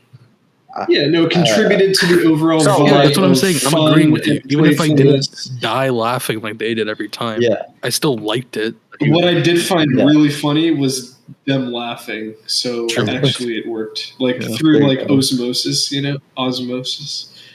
Osmosis. Osmosis. Ozymandias. Ozymandias. Yeah, Ozymandias. All right. Ozymandias. So crypto's Crypto great. brings So, him yeah. back. Yeah, He brings him back to the Fortress of Solitude. and then we have the Superman robot. So far we've gotten like 3 minutes into This is a classic. Don't worry. In Really filmatic good fashion, that. we're gonna speed up and everything's. We're really Yeah. specific and right then we're now. gonna gloss Yeah, over. we're gonna like, the gloss over second half. everything. Yeah, Yeah, that's how we do it. right. Superman So- robots are yeah. great. Superman robots straight from the They're comics great. once They're pretty again. funny. You know, a lot of this Right. movie's world building and design is straight from All-Star Superman. I really recommend, even if you've never read a comic before, read it. It's very short. It's 12 issues. Never. Grant Morrison, one of the greatest comic book writers of all time, who's also one of the first of the LGBTQ community who was big. What did they do? Wrote All-Star Superman as well as some other Superman comics, as well as some of the greatest Batman comics, among many, many other Nice. things. Mhm. Everyone should read All-Star Superman. James Gunn, when he announced this movie as part of his plan, said that it was one of his inspirations, and you can see it here. And I think that if you read it, you'll even see a peek at where I think he's taking the character. I don't want to spoil anything, but if so, read the comic. Okay. So anyway, yeah, Superman cool. robot straight from that. So the robots, they got like, I think the robots had some character development. They did. They did. You know, they started off Because at the beginning kinda they were all cold. like, yeah. "We are not people. We are robots. We have no feelings." They also, didn't talk like that. but, you The know. humor there is, of course, that they did clearly have feelings because he's like, we don't have Well, feelings, yeah, and then the girl robot's like, he looked at me, you know, like Yeah. Exactly. I thought that humor worked as well. I thought it was right. No, that was good. It helped build from the jump, like a nice, just like fun. Like we'll get to this more, but overall, this like what an enjoyable like summer movie. Like when's the last time we had like a good summer movie? Nabil, you said last night. You said, well, I guess it was The Suicide Squad was like the last good. Like, it was the last thing that made me feel the same way. Yeah. It was the last thing I saw that was like, wow, really good action, really good directing, really good comic movie. Makes me feel really good at the end. Yeah. And throughout this whole scene, you get the juxtaposition that is done, I think, very well. Of it's a serious moment, he's recovering from a fight, he's clearly injured, but they're balancing that seriousness with comedy, and it continues as they show this recording of his real parents, his birth parents, Jor-El, who Bradley Cooper. I didn't honestly recognize him did at laugh. first. I didn't recognize him at all. As a Philadelphia native, I recognized him immediately. I think that's why I did laugh out loud because I was like, my first thought was like, David Corenswet's Philadelphia Krypton father is Bradley Cooper. So I did think that was just like, it did take me out of it a little bit for a moment, but then I was like, okay. I thought that they, the robots are like, and he's also a white supremacist, kind of. Bradley Cooper? No, the character. Krypton's supremacist. Yeah. But at the time, we don't know this, right? We get the message from his parents, just like the original. No, and he seems real nice. Yeah, because it's like the Christopher Reeves message where he's like, remember Marlon Brando played Jor-El originally. He was like, goodbye, my son, our hopes and dreams carry with you.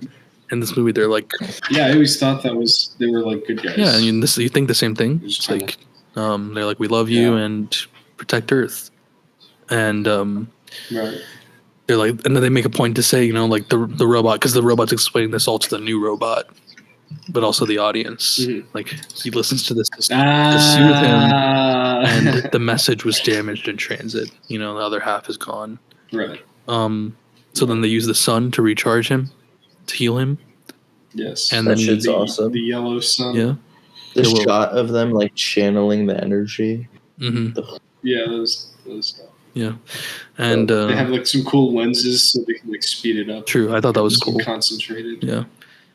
And then he heads out. I mean, there's a little bit of, there's humor. Crypto is like destroying the Fortress of Solitude. Yeah. And also the engineer tracked him there. We see to see the location of the Fortress of Solitude. Oh yeah. Now Casey, which was the whole. Casey, you didn't like the engineer's accent? No, that is not what I said.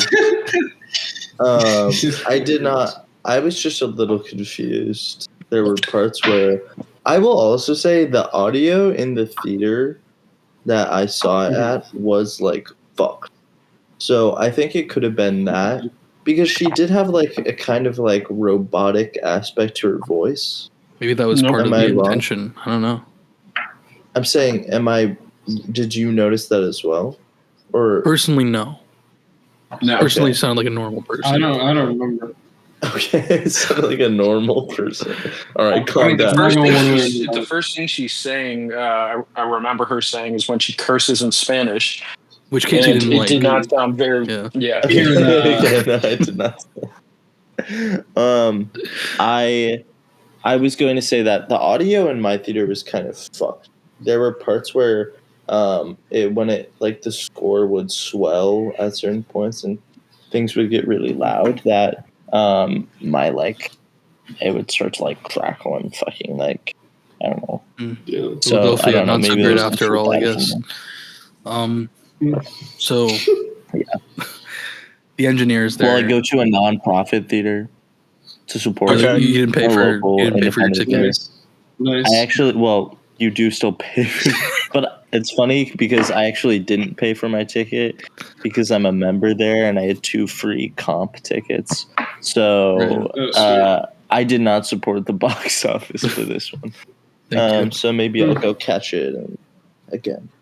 Well, maybe if you pay next time, they can upgrade their sound system. Next time you're going to see it in crystal clear, ear-popping IMAX, you know? So yeah. Yes. Speaking of which, when I saw Oppenheimer in the IMAX 70 millimeter and the epic one in Fort Lauderdale, I'm just saying, dude, when the bomb went off and like the sound finally reached them, I like jumped in my seat. It was like so loud. Yeah. Anyway, seems crazy. I'll have to check that out. Yeah, go fuck yourself. We'll go down there someday. So yeah, it's quite a track, but it was worth it. Yeah. The engineer, she's pretty cool, you know. She's gonna be she's got nanites in her blood. We find out later. Right. She can transform Kind of herself like the black suit Spider-Man. Like the black suit Spider-Man. Like, she does a cool trick later on where she like does like a handstand and then she's standing upright. Remember that, Tenzin? You were like, whoa. That was crazy. Tenzin turned to me in the theater and was like, that's awesome. Yeah, that was crazy. Yeah. She like flipped upside down and whoop. And you know, even though she's a villain, she's going to be part of the movie that was announced, The Authority, which is based off the comic and a group called The Authority. So we're going to get more of her backstory. Is what we're being told and whatnot in the future. And that's a cool thing, you know, James Gunn is so good at that. It's like making you empathize with villains and like, you know, like the Suicide Squad. So yeah, pretty hyped for that. So Superman goes back to the fights the Hammer of Bravia, but guess what? The Hammer of Bravia is being controlled by Lex Luthor. Yeah, it's crazy. It's like a video game. It's a video game for him because he tosses out those commands, you know? Yeah. The different, because he's studied, like he hates Superman so much that he's studied every move ever, how to fight him. He's coded them down into different letters and numbers. So him and his team in this tower, in the Lex Luthor Corp tower, control Ultraman / the Hammer, because the Hammer of Bravia is just Ultraman. Right. And then into fighting Superman. So yeah, that's kind of like the beginning. Crazy. Yeah. And right. So then he like and then what happens next? I thought you were gonna take it. Thought you were gonna take the reins. Okay. So then basically what happens Daily Planet. is he gets beat up, he goes back, he heals, then he goes back again. Yeah, I already said all that. You got that. Take it back. Take the. Oh, you got the Justice Gang. You get the Justice Gang, though, right? No. Did you watch the movie? Hold on. So, Superman gets his ass kicked again. Okay, he gets beat by the Hammer. He gets knocked down. You see him actually like interacting with people in the world and the city in which he lives. Spider-Man coded. Honestly, it's very Spider-Man coded, and it's super intentional, and it feels like it's done with purpose. And it shows that he is like, he exists on a global scale, but they show that through these powerful individual moments, which I think is really cool, right? And it pairs well with how he interacts with kids and like the halal truck guy, I forget his name, but typical. Okay. What do you? If I said his name and it was wrong, all right, I feel like it would be worse than like. Do you want me to take it? You want me to take a crack, a guess at his name? Yeah, go ahead. Yeah, do it. Let's play 20 questions. Do you know what it is? I'm pretty sure it's his last name is Ali. I'm pretty sure they say. Oh, okay. I don't know his first name. Yeah, you would think that. Tenzin's gonna confirm it in a second. Yeah, you're gonna see. All right. Yeah, I thought it was Molly. Molly. I call her Molly. Show my body. Her name is Molly. Yeah. Great song. by Ace Prodigy. Go check that out. Ace Prodigy. Yeah, go check out Ace Prodigy on. He's a friend. He's a friend of the podcast. He's a friend of the podcast. I think Friend it's of the fair to say show. that. Yeah. Ace Prodigy. Anyway, so you see him interacting with people, and that guy helps him out of the pit, and important for later, but the Luthor Corp people identify him and get his information for, seemingly some, unknown at the time, but some kind of blackmail Right. Against Superman. Right. They just walk in like it's like there's like no real security or anything. Like they can trash it pretty quick. That's not what I'm talking about. He's talking about. All right, sorry. I'm looking up the guy's name. I'm looking up the guy's name, man. I don't know. I thought you were talking about when they steal the information and blackmail him.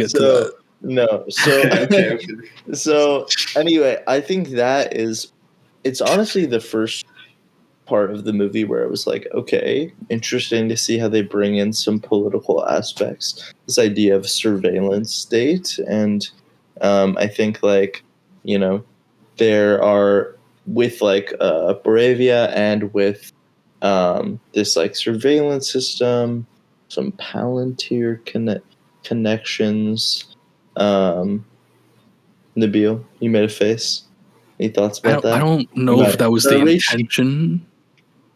Is that a reach? I mean, Luthor Core, you don't think is like? I think in ideology, those it's existed for a while, and it obviously aligns with it because that's what's happening. But all right, I found the guy's name. Okay.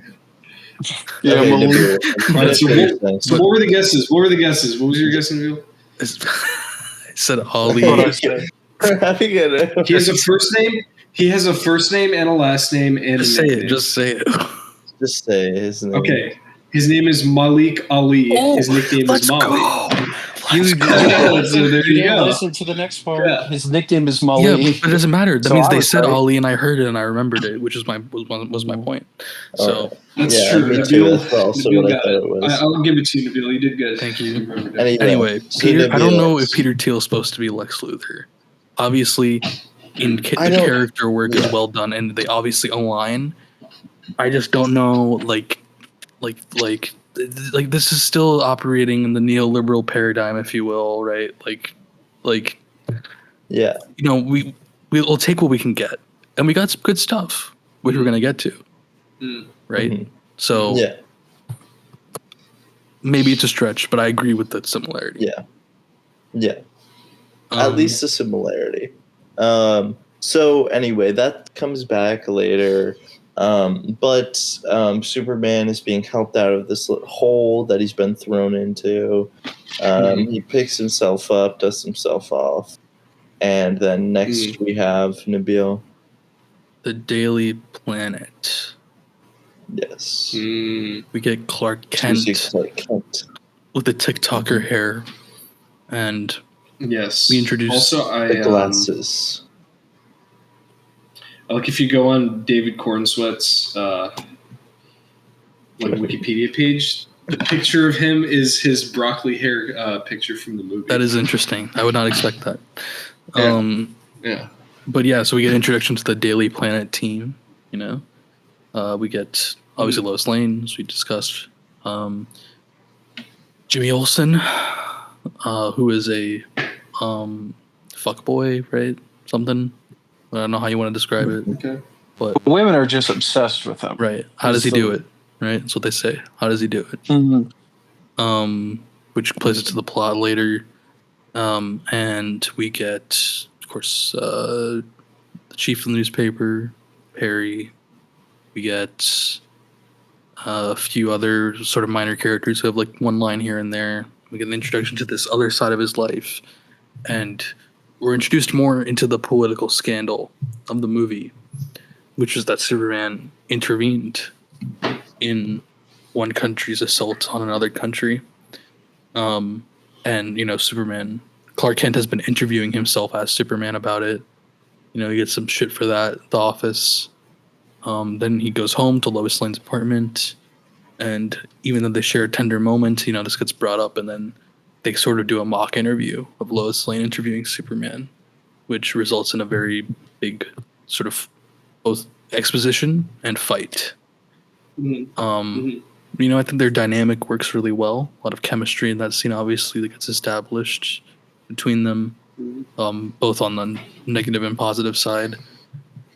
And, we get his explanation that, that Boravia was going to murder a lot of people with their military power, and that he intervened because it was the right thing to do and people were going to die.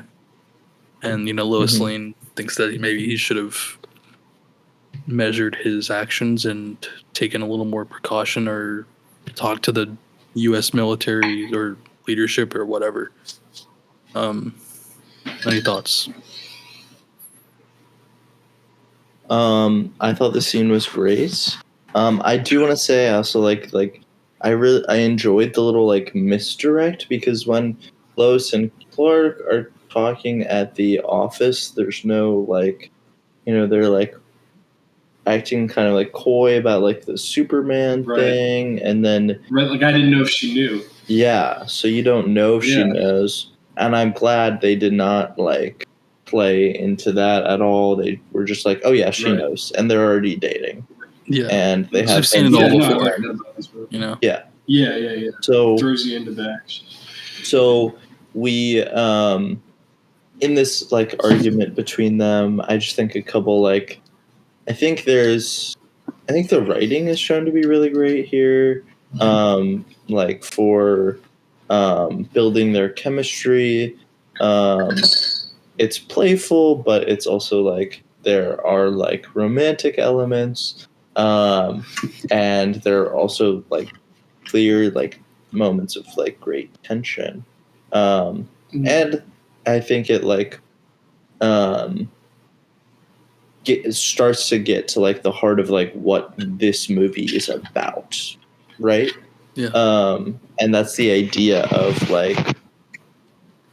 he believes that he is has been sent to the planet to protect it, and that means protecting any people at any cost, regardless of politics or anything.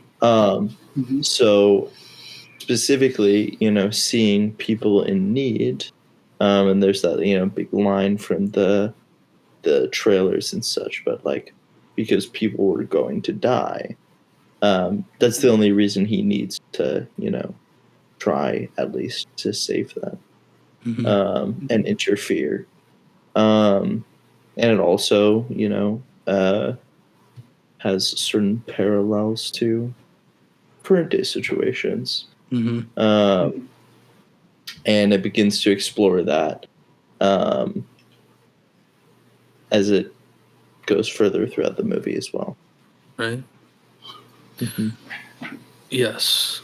And then, of course, right in the sort of opposing side of this, we have Lex Luthor, who then sends Fortress of Solitude, as Tenzin was discussing earlier. Tenzin. Yeah, come on, man. It's your time. So basically, turns out the engineer followed him back to the fortress, and she's able to get in after, Lex shows up with his girlfriend and the Ultraman guy, and they're able to walk right in. So we're all like, how the hell did that happen? Superman ain't got no security. They walk up and it shoots out of the ground, and the door thing pops up again, and it's all very strange. And then they walk in, and all the guards are like, yo, what's up? We put on your favorite video again. And then they wipe them all out, and they just it's a pretty good action scene. They wipe out all these robot guards, and Crypto shows up, and then Crypto shows up, does a real good job trying to help out, but they put some nanobots on his face, and he's trying to get him off, and he can't. Anyway, so then she walks up to the computer display, and she's able to hack into the system, and not only is she able to gain access to the message, which they want to use as some kind of dirt on Superman, but she's able to get to the second half. That's even Superman himself never even knew what they were saying. This corrupted second half that and obviously the first half is them talking about how, oh yeah, we love you. We're sending you to Earth to help them, and it's a planet where you can do a lot of good. But then the second half, they're all like, do a lot of good by enslaving them and ruling over them and like having a harem with all their women and like spreading your seed, man. It's like it's like what the hell.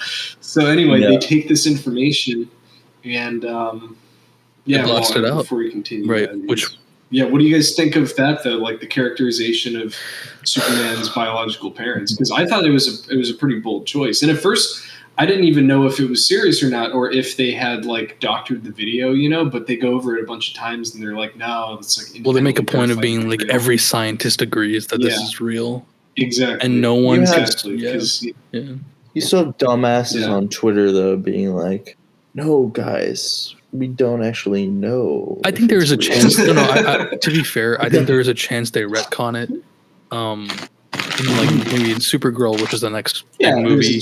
They're like maybe they introduce Brainiac, right? Because Brainiac in the comics kind of does some shit like that sometimes, where it's like then it really would be the Last Jedi. True. Right. True. Then it really would, because that's my commentary on it. Is I loved this inclusion. I like that they do it like right at the beginning of the movie too. Mm-hmm. They don't wait to make it like, oh, a big plot twist at the end. Well, here's the thing. I don't mind it, right? Like, I think it works great for the story. I really don't necessarily like care that they should. I'm like, oh, they should retcon it, whatever. But I do see an argument. Not that I necessarily agree with it, but I see the argument as being somewhat possibly valid, which is, what does it say about our Superman being in many ways being about the strength of immigrants and like defying borders and everything. What does it say that we're making the immigrant characters' parents actually, like where he's coming, their culture is evil? I don't know. Mm-hmm. I think there's some validity to that idea. Well, I mean, on the other hand, though, this revelation in turn drives like the entire emotional like plot of the movie, because then it's Superman trying to reckon with this reality, and he's like super conflicted on it. He's like, what the hell, who am I, and he takes it to heart, and he's like, yeah, you know what, I am a villain, and that's what they sent me here for, and he has to get around to realizing that his parents don't define, or his birth parents don't define him. And then you got his parents that raised him on Earth, and then they're able to come in, and so I think that it even more so like validates their. I think I'd have more of a problem with it, or actually, I think I would have it. Because I don't have a problem with it. I think I would have a problem with it if they didn't keep such a strong. If they went like pro-American after that, if they were like, well, the reason he's good is because his culture is evil and America is good, like Ben Shapiro suggests they should do. Right. Yeah, I definitely don't feel like they were. No, because they comment on like the Arabia thing and everything and U.S. involvement and whatnot. Exactly. Very extremely well. And I think that they could take it even a step further, as many comics have done or at least insinuated, which is be like Krypton was destroyed because of, as like a parallel to climate change, just like they didn't care about the planet. Like, they just let it die, and then their solution was to send their son to create a new one, and you get that sort of concept in Man of Steel too, because like General Zod, that's his whole drive, is to like turn Earth into Krypton. Didn't they mine their planet core till it like exploded or something? Yeah. So you see a parallel like that there. Rick and Morty episode in Pluto, you know? I think Pluto. And it is one of the cooler, I think, parts, going back to Man of Steel for a second. Like, again, I think it has a lot of concepts that are okay. The concept of like the drive of that plot being that General Zod wants to use this device to just basically turn the Earth into ash and then terraform it into Krypton as like an exact copy. I think is a cool concept of like for a villain. Yeah, I do too. Yeah, it's a good motive. So I think they could still do that. There's still like room. I think like we could talk about it later, but a sequel to this has so much potential of like paralleling Spider-Man 2 as like a more maybe a little less overstuffed story and a little more delving into that. No, Casey's doing the cinema pose. Oh, yeah. Okay. Yeah, we can talk about that more. So before this message gets blasted out, though, Superman fights a monster, right?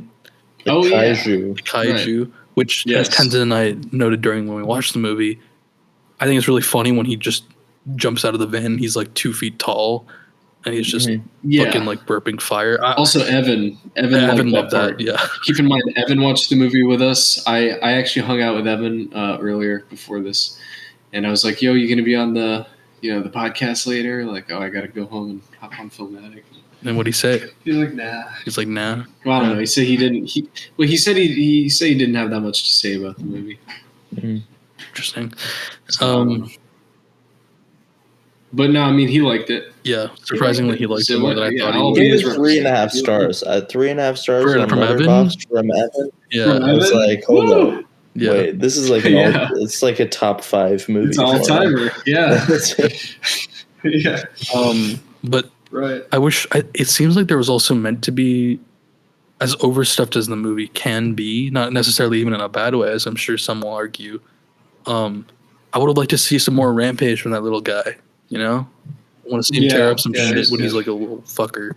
Also, Rip, I felt bad for him. I do feel bad for him. They just kill him. He blew up his poor little stomach, and then who kills him? That's gang, which we'll talk about. What is with James Gunn's obsession with eyeballs? Why they? Ben Shapiro claims James Gunn has an eyeball fetish because in the suit buying, it's like. He wants to fuck the eyeballs. What? Yeah. Bro, why are you saying that? What did you say? Because Ben Shapiro said his wife thought it was gross. What did you say about that? Remember? My wife. I said it's because it's too wet. She's not used to it. Yeah. Nice. Real ones know. Yeah, I get it. Real Ben fans know. While they're fighting the kaiju, something we talked about is an active point is made of Superman to be like not just protecting he's like trying to actually save people. He saves a squirrel. He saves a squirrel, which is like a funny moment. There are set pictures. They had a real squirrel in a box, by the way. Just want to say that's cool. Crazy. That's so cool. Yeah. So it's obviously supposed to be funny, but also very endearing. You see him save multiple children, who then afterwards, they celebrate with him, and he's has a genuine just sweet interactions with other people, and it seems like he actually wants to be there and has a reason to actually want to help people, which again is a driving force. For which then is immediately contrasted with this message, right? When after he's done fighting, they air the message. Oh, I also wanted to say he makes a point multiple times that he's like, I don't even want to kill this giant monster. Is there a way we can just incapacitate him and take him, or at least humanely euthanize him? I think he says. Yeah, because the way they euthanize him is blowing up his stomach. Yeah, and they also dropped him onto people. Like Superman had to catch him. Yeah, otherwise he would have killed more people.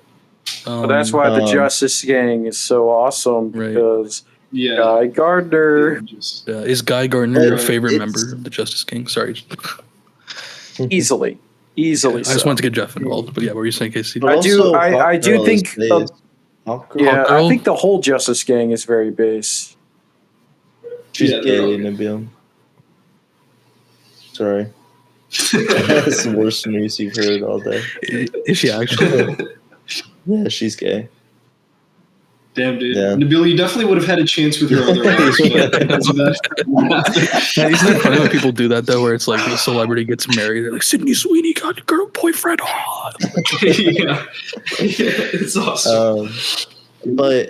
They introduce each member of the Justice Gang during this as well. They do little so there's Guy Gardner, Hawkgirl, and Mr. Terrific, who I think are all portrayed really well.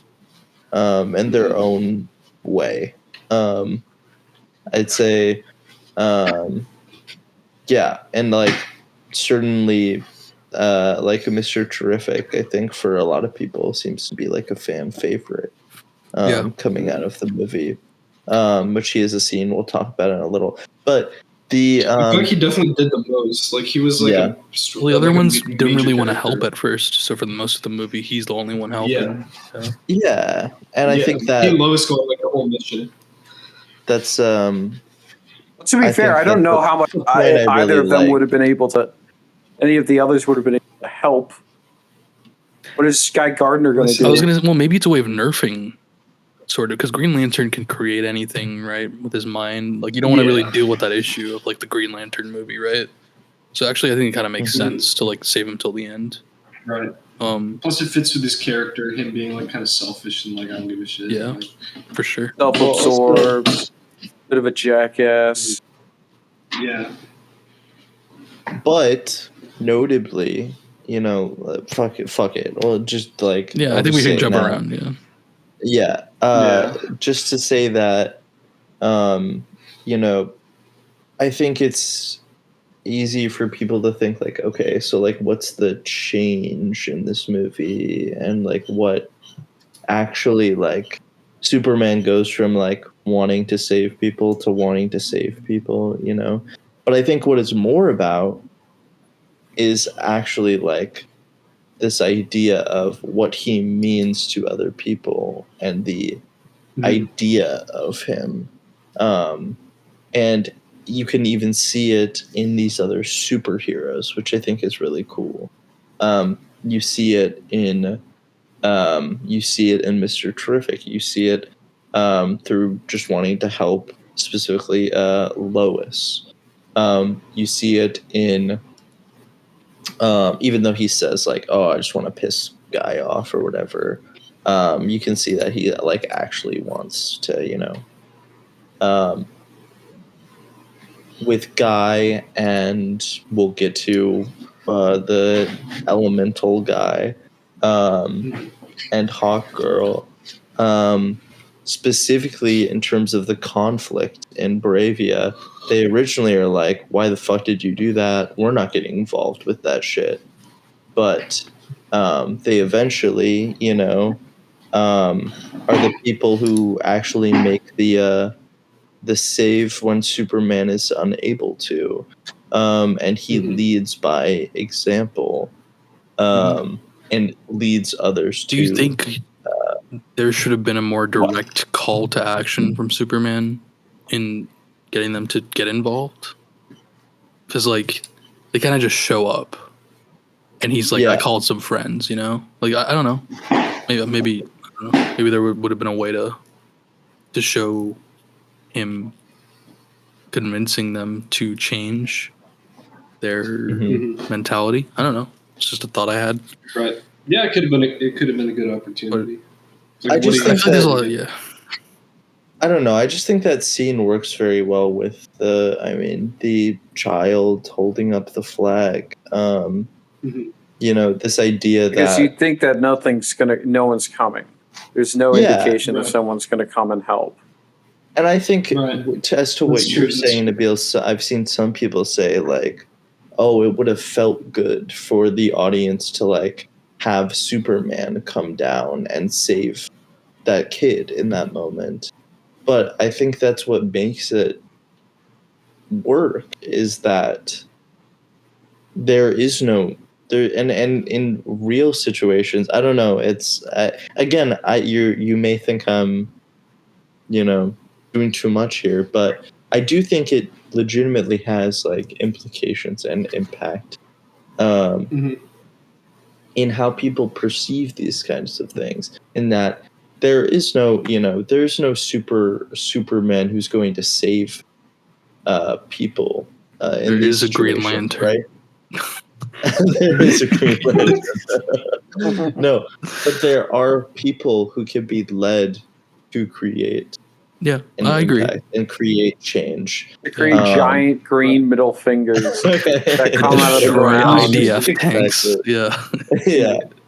But, like, No, but I don't know, there can be people who can be radicalized to, throw an anti-tank IED into a IDF tank and then run away under cover of smoke and in fan cam on X, the Everything app.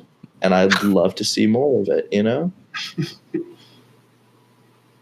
But who's saying that? No, Who said that? You read that tweet. Definitely not you. Yeah, like you wouldn't read say that tweet. Yeah. Like you're not saying that. Yeah. Oh, I read that. But tweet. whoever said that should be sent to El Salvador. Yeah, or Alcatraz. Or Alcatraz. Or at the very least, Take me home to Florida, baby. Yeah. Sungrazer back in Florida for one more time. Also, what we're forgetting here is live from it'll be like Johnny Cash, bro. Yes, Tenzin. Yeah. No, I was just gonna say. Also, he was able to make the joke where he went up to the kid. He's like, "Yeah, you got something way better than Superman." Yeah, no, it's a good, fun hype moment. Yeah, it was. Yeah, it was pretty hype. He's all. The Will Smith meme where it's like, "Y'all got any good writing?" And it's like, "We have hype moments in Aura," and he does the face, Right. But like this movie had good writing and hype moments in Aura. It has all three. Yeah, and that's all you need. But I just to end that note, and we'll get to that specific scene later. But I don't know, bro. I'm not ashamed to say that I started to tear up a little bit seeing because it's a James Gunn film. Dude, I mean, you got to. I think that do I think this Superman movie is going to end the genocide in Gaza? No. But do I think, as we've talked about a little bit outside of the podcast, that there is a chance that people who are less involved and less likely to see things from a certain perspective maybe have a slight shift in their worldview, or just gain even a slight better understanding of a. Do I think it's an instantaneous change? Maybe not, but I don't know. I think about I went to the movie. I saw a bunch of kids go, and I think about kids seeing a movie like this. That it's like I think about movies I watched that I know deeply affected my outlook on the world. That one of my favorite movies is Across the Universe, which is a Beatles jukebox musical. All right, but the movie talks about the importance of balancing art and political action. All right, through fucking Beatles songs. All right. Did the people making that movie or people watching that movie necessarily think this is gonna change the fucking world? No, they thought it's a movie that's probably we can have fun with it and it's gonna make a lot of money because it's the Beatles. But it had an impact on me, and that's something that has legitimately changed how I view the world around me. So I'm not saying that it's the most important thing, but do I think that it could have impacts that are unforeseen even by the people who made it? Yes, absolutely. And I think there's something special about that. To be seen at this stage of something that seems so fucking hopeless, no matter what is done. Yeah. No, I completely agree. And I think just to be clear as well, for the people who, because James Gunn has said, this is not about the Middle Eastern conflict. It was written before October 7th. Shut the fuck up. I don't. There's also another aspect to this which we did not talk about, which I forgot about until I saw something today. So, do you know who Bassam Youssef is? I think you know, Casey, possibly. Yeah. But for those who don't know, he is a Egyptian. Well, he was a surgeon, then he was a comedian. Basically, he was known for a while as like the Egyptian Jon Stewart because he did a show over there, kind of critiquing the government and that kind of stuff and whatnot, and critiquing anything. But he was like Jon Stewart basically in Egypt. Yeah. And then he went viral around the time of October 7th, if not after. Well, actually, it had to have been after, but shortly after, because he went on Piers Morgan and like basically like exposed him for his one-sided narrative, more or less, and the big whatever. So he was originally cast in this movie. He was supposed to. Really? We don't know specifically, but he was supposed to play some sort of Middle Eastern figure. Some people say it was supposed to be the Middle Eastern dictator of the other country. No one knows for sure, to be fair. But he was fired. Now, he said he doesn't know why he was fired. He said that he thinks it was because of his viral pro-Palestine stuff. Now, whether that's a James Gunn decision or whatever, I think the only quote from James Gunn... Or a David... I could see a David Zaslav decision. Yeah. Zionist. The only thing James Gunn has said publicly is that it wasn't like a personal thing, whatever. He says something along the lines of like that we just cut that part out of the movie, like that he just cut it for like time, basically, like for pacing or whatever. So I think that's, I don't know. I'd want to know more about that because I don't know. Yeah. I don't know. Seems kind of sus. That's fair. Yeah. It's really Which is why I also just I want to say like I think that's interesting, but I do want to voice that I'm personally of the opinion that I'm like, I don't really care what it's what it is. James Gunn is like the movie is what it is, and it's about what people take away from it and how it impacts them. Like and also with that, right, is like even if you claim it's not about fucking what is currently happening, it is clearly inspired. I mean, the like visuals alone, like the production design, even if it wasn't James Gunn, all right, then people on your team are almost certainly drawing from the Great March of Return. It like specifically in the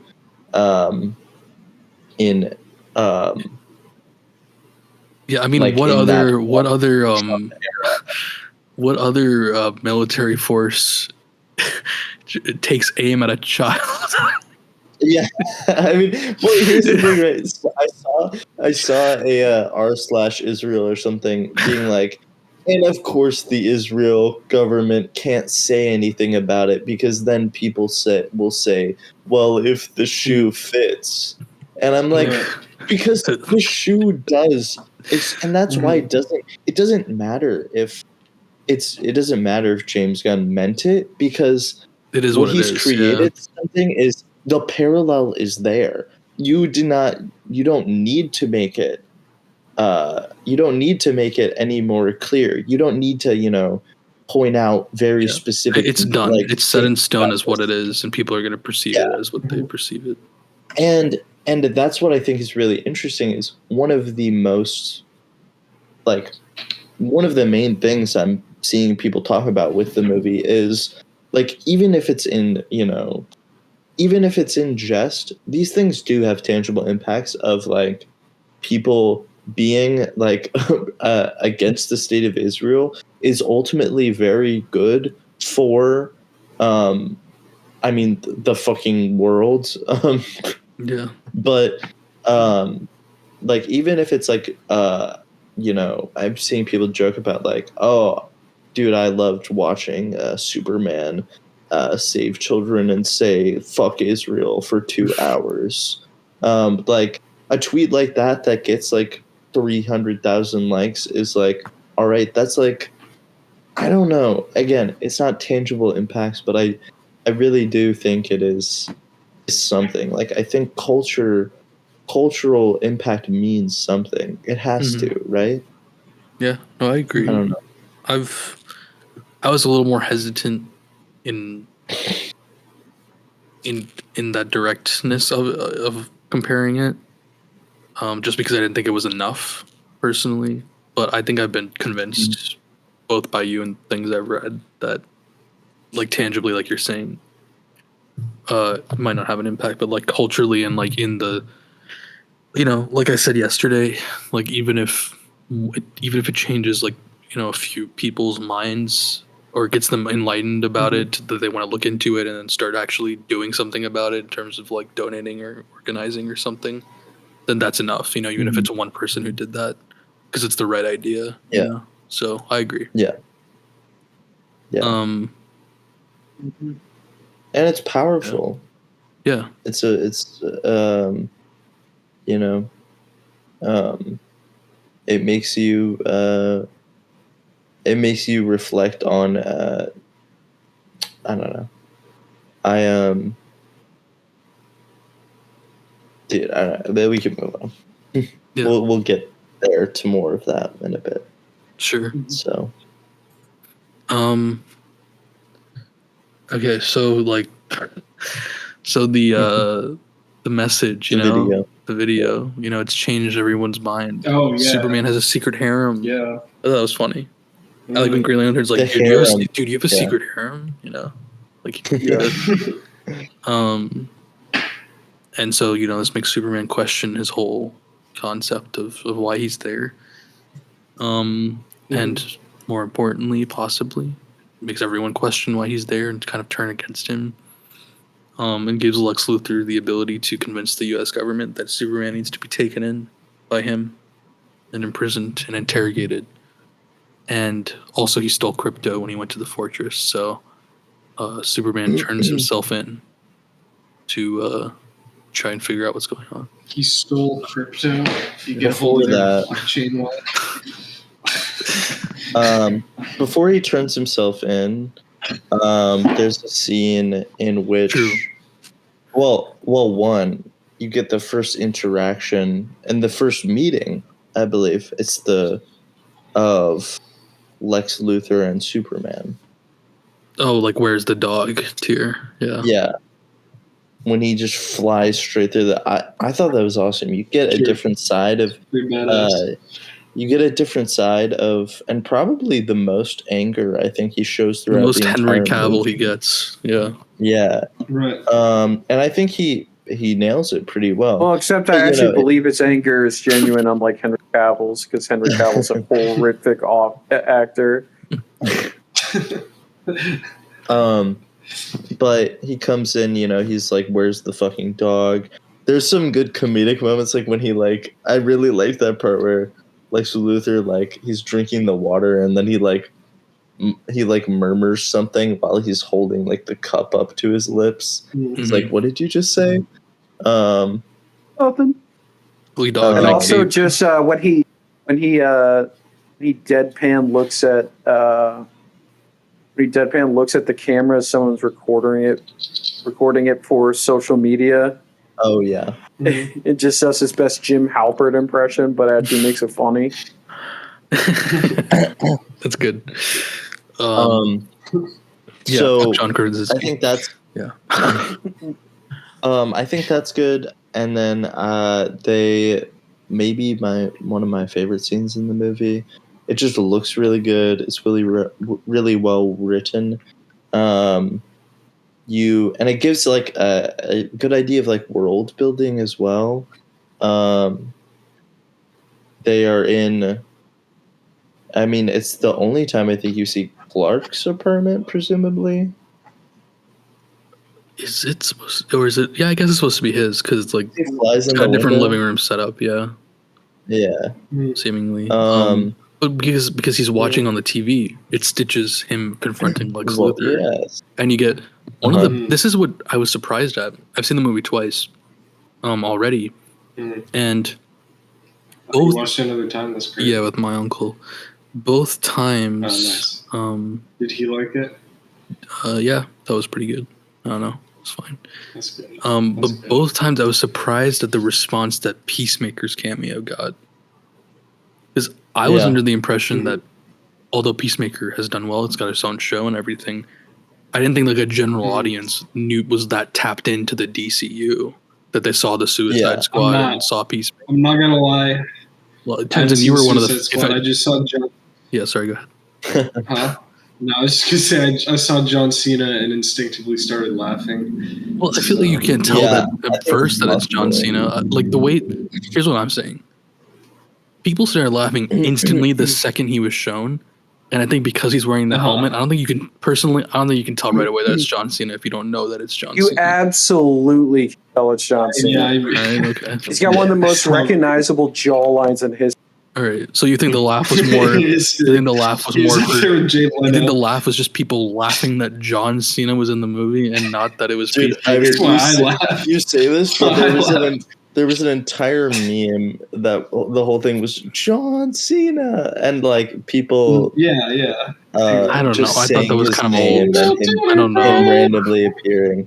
But I'm just saying, in our audience, both times it was like older people. It wasn't young people. It was older people, and I was surprised that they were laughing at Peacemaker. It was me too. You gotta remember that. I laughed. He had some good lines. He had some good lines there. I personally like the idea that it was pretty clearly like a slightly like a Tucker Carlson, you know, that character that he was. But I was also like, in my mind, it was like Greg Gutfeld, who does Gutfeld is even worse.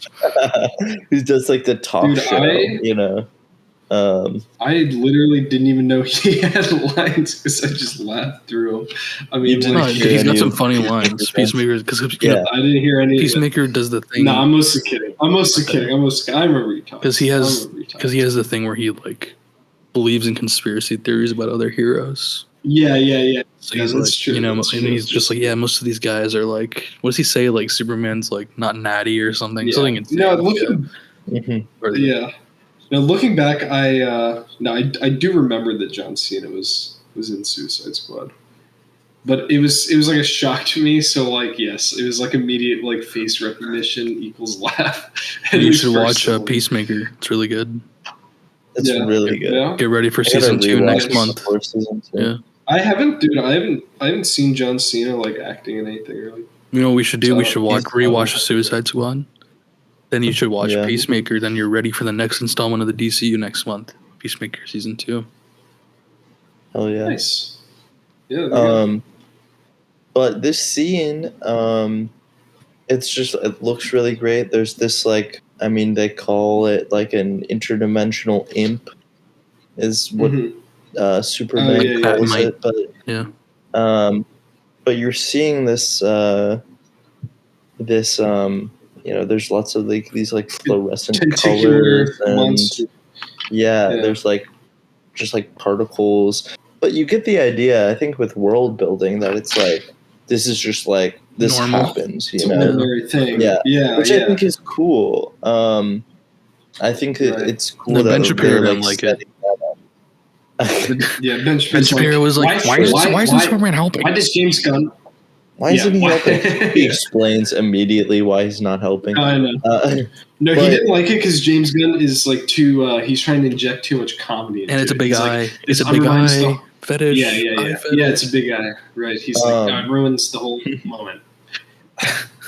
But he's not helping because he's been looking for crypto. The dog, not his wallet. He's mining crypto. He's mining. It's becoming so apparent that that's why they don't use his name. This is hilarious. I never noticed that while I was watching it, which I guess means they did a good job. He has like a really, I forget the exact line, but he's like, "Well, I was looking for the dog." He seems like so sad about it. It's the thing that like is like, I don't know, he's showing the most emotion about. And you don't really know why. But I would say, this is like one of his lowest moments in the movie, which leads him to having a conversation with Lois Lane. And she talks about, you get a little bit more background on her. And I think a moment in the movie that then shapes, kind of an overall theme. is this idea of like that he talks about like leading with kindness, and how that tries to be like that's his perspective on the world, and how Lois at times is at odds with that idea of how he presents himself and interacts with other people. I think the scene, and showing that conflict between them. Yeah, it's like that 4 minutes like defines Superman, you know. Yeah. Whereas like every conversation I can genuinely remember from Henry Cavill Superman in Batman versus Superman is one big conversation with her outside of having sex with her is when he's like for a good conversation. Yeah, is when he's like, no one stays good in this world. I have to fight Batman. like he doesn't have. He literally said that's the exact quote. He says, "No one stays good in this world." Yeah, so sad. Yeah, no, and he is sad. He has to fight Batman to save his mom. I feel bad for him. Yeah. He doesn't have anything like that. Yeah.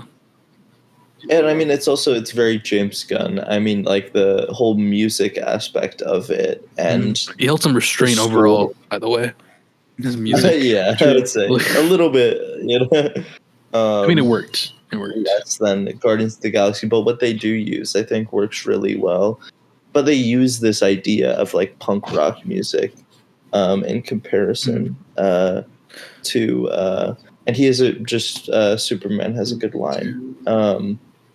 About kindness being the new punk rock, and that idea of like going against the grain, which I think like when you look at like Man of Steel being released in like 2013, just like peak, like, you know, internet again, is like terrible. Yeah, I think it's like, I don't know, I think it's like so like fucking like like neoliberal Obama coded. There's a lot of military. I think it was officially partnered with the military. Man of Steel was. It had billboards that was like join the military and like be a superhero and stuff. Really? Yeah. That's crazy.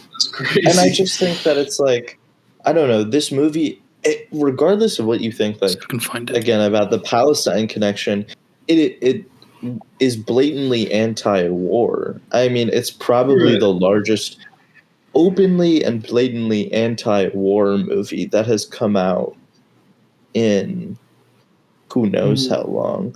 Which, you know, again, what direct impact does that have? I don't know, but the smaller impacts of like, hey, maybe like being kind and teaching children, and ultimately what is a comic book movie for younger people and will be like watched by younger people for years to come, right? Is like be kind and help people, and like presenting like a strong like masculine figure in that way, I think is actually really fucking important, right? Yeah, it feels really unique and special, and something that is not done enough, especially with like, I don't know, we talk about like on the Discord and shit about like, look at the fucking Twitch and like kick streams that these fucking children are watching, bro. Yeah, like 24/7. Maybe it's corny and maybe people, but I don't think people will like clown on it. I think it's like just like objectively like good, like objectively positive messaging, which is like, I don't know. I think it's refreshing to see. So I just want to say the Man of Steel ad, I sent this in Discord. It's pretty funny. You guys should check this out. It says one American icon inspires another. On the left, you have Henry Cavill's Man of Steel. On the right, you have a National Guardsman.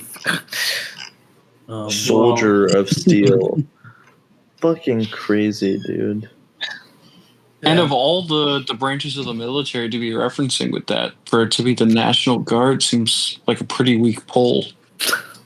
Well, they're starting. They're trying to get what they can. Well, yeah. I mean, they're trying to get any more readings through the. Yeah. I mean, dude, I'm sure we all saw the fucking White House post the Photoshop Trump on the Superman poster. Oh yeah. It was in Ben Shapiro's video. There's something to be said about that being posted in between memes of fucking children being ripped away from their families and fucking put in concentration camps on U.S. soil. It's like I don't know.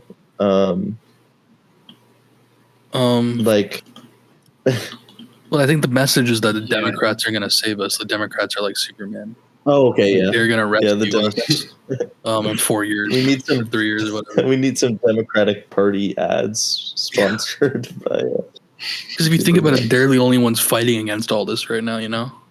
Oh, okay, yeah. Right, like Alligator Alcatraz, like all this shit. I heard about that. But I think it seemed overall great. Yeah, I was gonna say one thing is with the whole all the messages in the movie, the anti-war thing, and the kindness thing, and all of that.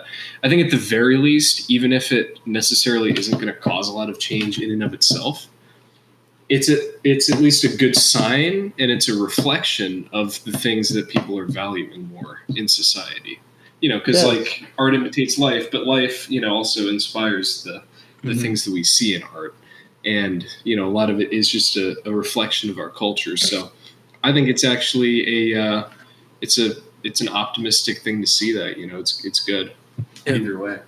I agree. And Superman, in a sense, is supposed to be very idealistic.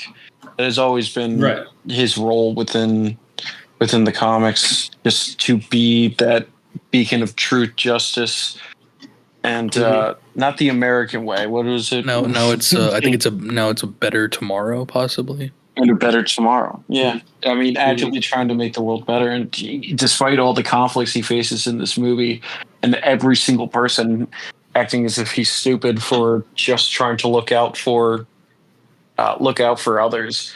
It's good that despite all that, he's still able to overcome the bad in the end, and actually have this very positive message that shines through.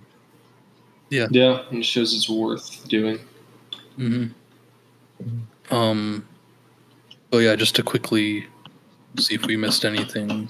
Of course, he goes to the prison, the Lex Luthor pocket dimension prison. Pocket dimension Alcatraz. Pocket dimension Alligator Alcatraz.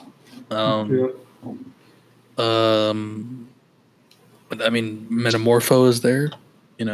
Creates kryptonite. Oh yeah, Metamorpho's awesome. That shit was awesome. That was crazy, dude. When he made the sun, that was sick. He's sick. like, let me get this thing started. He's like, I can't make a sun. I can make something like a sun. That's what he says. Yeah. That actor's great, by the way. He's in the show Barry. Anyone's watched that? So you should really watch it. Is it about the Flash? Yeah. No. It's not about the Flash. Bill Hader plays a hitman who tries to become an actor. It's awesome. And it starts off, honestly, Tenzin, you should watch it just because it's good. But also, I think it's the closest thing there is, really quick side note. It's the closest thing there is to Better Call Saul, in the sense that it starts off very, still has the serious tones, but very funny and light. Right. And then very quickly devolves into a very complex, dark examination of human nature. That's cool. Past the first season. Yeah, I'd love to see Bill Hader tackle such a complex role. Dude, he does a really good job. A really good job. And the actor plays Metamorpho plays, again, someone that starts out as pure comic relief and then becomes also a very complex character. Fucking incredible. He's awesome. Nice. And also very funny. Yeah. So I'm glad that he's getting a spot in DCU. He's going to be in more stuff. And now he's a part of the Justice Gang. True, that is pretty dope. He got on the team because he likes the name. Yeah. It's also a very big laugh moment, very funny. Sure. So, Mr. Terrific and Lois. Well, first, actually, Lois goes to get the Justice Gang's help because they need to go find Superman. Right. The Hall of Justice. Yeah, true. Which is normally the home of the Justice League, but they don't exist yet in this universe. Oh yeah. So maybe one day. Who's to say they're going to exist at all in James Gunn's universe? I'm pretty sure. Yeah, I'm pretty sure it's been confirmed. What if he went a different direction? He better not. But what I like about that is that he's planning it, and that it's going to happen in like 8 years and not like next year and rush everything, you know? Yeah. I think it's funny how, dude, when they said they were the Justice Gang, that kind of took me a sec. I was like, wait. Oh, okay. You know what it feels like, Casey? Maybe you can, I don't know, agree or not.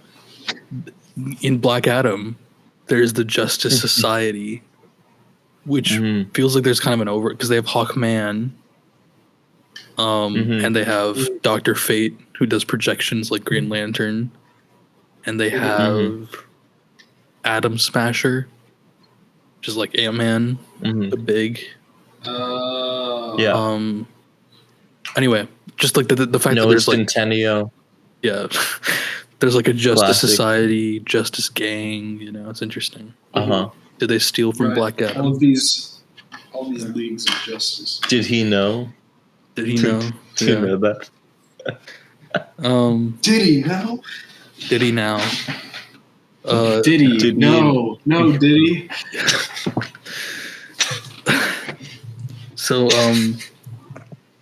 Superman's in prison, man, and Mr. Terrific agrees to help Lois Lane track him down, and then he gets an action scene when he shows up at the camp where the portal is.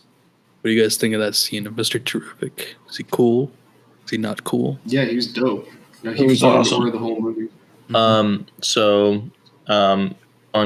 Fun thing. I saw this with M, and M looked at me during that scene where he puts the shield around Lois and said, "This is like playing Fortnite with Nabil." Classic. Gonna out me like that, yeah. You know, I'm pretty good at Fortnite, so yeah. I don't. As I said, I'm humbled by the comparison. I don't know if I'm as good as Mr. Terrific is in that scene. But you have the skin. I don't have the skin. Jeff has the skin, actually. Oh, Jeff has Mr. Terrific. Yes, I do. I have Superman skin. Yeah. When Jeff's the leader, it feels like that. Yeah. So the one thing we try to do when we play video games is choose a team leader. Yeah. And we find that actually helps streamline the game, and like, you know, team leader permission to take a shield potion, you know. And we found that like when Jeff's the team leader, we win the most. Yeah. Oh wow. What's his leadership style like? Well, I'll let Jeff answer that one. Tyrannical. I lead by example, which unfortunately sometimes people can't follow, and they die in the storm because they didn't realize we were leaving POI, and they stay there and get mad. And then is there someone in particular who does this? Not one off the top of my head. Pretty childish of you guys. We should keep talking about the movie. All right. So that scene is dope, though. Again, a really good use of music. It felt very reminiscent of the scene in particular. Felt very reminiscent of Guardians of the Galaxy, and not in a bad way. But I liked what they did with the tunes there. Overall, I really enjoyed the soundtrack and the score, and I also liked they were like releasing like playlists, not songs that were in the movie, but like that were like inspiration for the movie. And I found like okay, all right. I was listening to some of that. They had some of my like favorite like musicians on there and punk bands, and it's cool to see like what James Gunn was saying like this is what he was listening to for like inspiration with it. Mm-hmm. But with this song, I don't know what that song was. I know that the punk rocker song is obviously very big at the end. They have the Mighty Crabjoys, which is the fictional band that's Superman's favorite band, or Clark's favorite band from when he was a kid, and they're like a poser pop punk band. So I thought that was a very fun little aspect as well. But, so they get into the pocket dimension. Yep. So they get in there at the same time that Superman breaks out. Yeah, what are you gonna say? They go in the portal. It's real strange. They got like a river of anti-particles, and basically what's up? We did miss a pretty big thing. Yeah. Mali. Lex Luthor kills the halal cart guy, dude, in front of Superman because he wanted to answer his questions. Yeah, I think, and the Bolivian president as well. Yeah, Netanyahu's is there. Right. Yeah, no, I think that was Putin's Vladimir Putin's there. Yeah, it was very sad, and it was a very humanizing moment for Superman, though. His reaction. Obviously, he cares a lot about him. So. Oh yeah. And it was crazy. It was unexpected. It was the second shot. It was like, what the heck? So what is his name? Elemental man. The Memento Man. The Memento. Elementos and Coke. Have you ever mixed Elementos? His child is being held. Baby Joey. Which I really love that he looks like Chicken Jockey. Okay, I don't know about that. That was my first thought. Because he's green. My first Chicken Jockey's my green. first thought in his mind, in my mind, was, "Damn, he looks like Chicken Jockey." I'm not even kidding. Tenzin had a theory about who this kid's gonna grow up to be, right? Tenzin and Evan. Yeah. I think Evan came up with it, but it was Martian Manhunter. No, Martian. Why did you say that? Martian Manhunter. Martian Manhunter. Why would he be Martian Man? Because he's green. And his dad can change into rocks. Maybe he can change into people. Yeah, Martian Manhunter. It's in the same cinematic universe. I really liked the moment. That I liked. I liked the moment with the two of them in the cell, and then he's like, "You can save my son." And as Tenzin mentioned too earlier, Metamorpho creates something similar to his son to help heal Superman. And they break out. And there's again, what we talked about, kind of big CGI orgy of what did they fucking call it? The proton river. I don't know what. Just like a fucking CGI space river or whatever. Like, I thought if they fell in, they would like disappear. Because it's. Well, I think it's because it's Superman that he doesn't. Yeah, I guess, but Mr. Terrific is like, we can't go in there. I think it makes sense that Superman can take it. Yeah. There's something, they were doing something here. Did I think it was necessary? Maybe not. It's a fun ride. I mean, that felt a lot like Guardians of the Galaxy tier, like all of like the visuals and stuff and everything. I didn't think it was bad. I was just like, I don't know what I guess he needed some kind of conflict to escape, Crypto, releasing Crypto, and Crypto is he gets. Right. Well, yeah, and he goes after the balls, which also foreshadows how he would eventually. And also, honestly, I think it's just like, again, both audiences that I saw it were like thought it was really funny that he was like tearing up the balls, and Mr. Terrific has a lot of humorous moments during the sequence too. Right. Like, so he does something that is pretty crazy as well. It kind of goes like, I mean, it's very clear what he's doing, but like, I didn't really think about it, but he's like, oh, you know, the river leads to a black hole. And Superman essentially, to escape the black hole, uses his I don't know what it's called, but like the breath. Freeze breath. Yeah, super breath. The breath he has. Freeze breath. But it's not freeze, it's the wind. It's wind, yeah. So he also saves a dog with that. I like that moment. He saves the dog using the. He blows him away. I want to see him use the freeze one in a future installment. Sorry, go ahead. Yeah, that's true. That's true. But he basically pushes against a black hole. Right. And is able to like get, and I'm just like, it's fucking awesome. That implies that was crazy. A certain level of power that I am like, I feel like you could blow on someone and kill them instantaneously. But okay, Cinema Sins. Okay.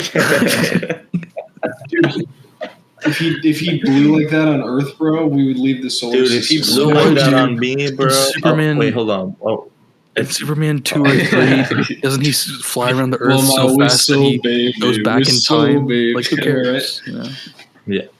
No, I don't. That's the thing. Also, the awesome slow motion moment where he's like facing the black hole and he's got the baby, and Crypto's there. Awesome. Yeah, I mean it's sick. It looks awesome. I think it looks. That was cool. Guardians of the Galaxy tier. Yeah. It looks cool. It's well done. It's Guardians of the Galaxy tier. I just tended to say that like 4 times. Okay, no, but that specific shot, like literally, that was like the most Guardians of the Galaxy shot in the whole movie. Wait, it was Guardians of the Galaxy what? Tier. Yes. Tier. So they escape. They get out of the portal. But the portal is destroyed as they get out. Oh noes. Mr. Terrific reveals that it's like, oh, these can create like a rift in time and space. It's reckless science that Lex Luthor specializes in. That's what he says. Yes. Mm-hmm. Meanwhile, all of that, Lois has been trying to find them, but also Jimmy is trying to get dirt on Lex from his ex, who is Mutant Toes, Lex Luthor's current girlfriend. Right. Yeah, I Lex like Luthor that also reveals pretty funny. Important, I guess, that he in this interdimensional whatever, the pocket dimension, he keeps like all of his ex-girlfriends there, which again I think is like that's crazy. I like the little jabs at, you know, like again, like this like manosphere incel type. I feel like there are notable there's some Andrew Tate DNA in there for sure. Yes, absolutely. Dude, he's like I felt that.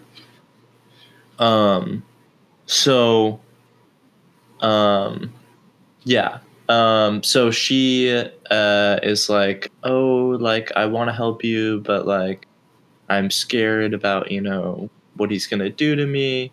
He like abuses her, and then she's like, all right, I'm done. I'm gonna send you all of this info. And she sends him some selfies that then are revealed later on to have secret info. Right. But here's the thing, she sent them saying this is going to help you. I think that implies that she knew what she was doing. Avengers. Which I've seen some critique where it's like, why is James Gunn writing women like this?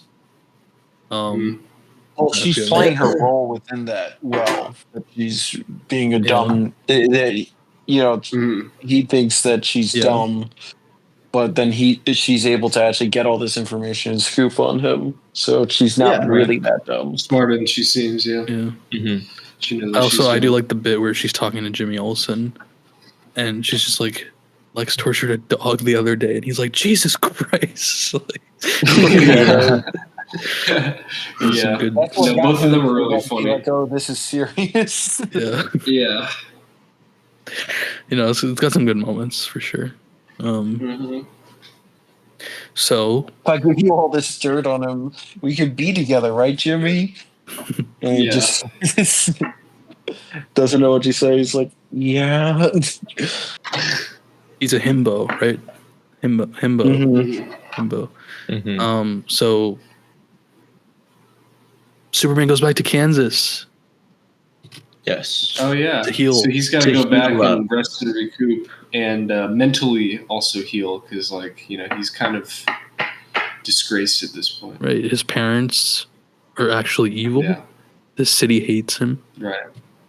Everything's going to shit. So he goes back home. Mm-hmm.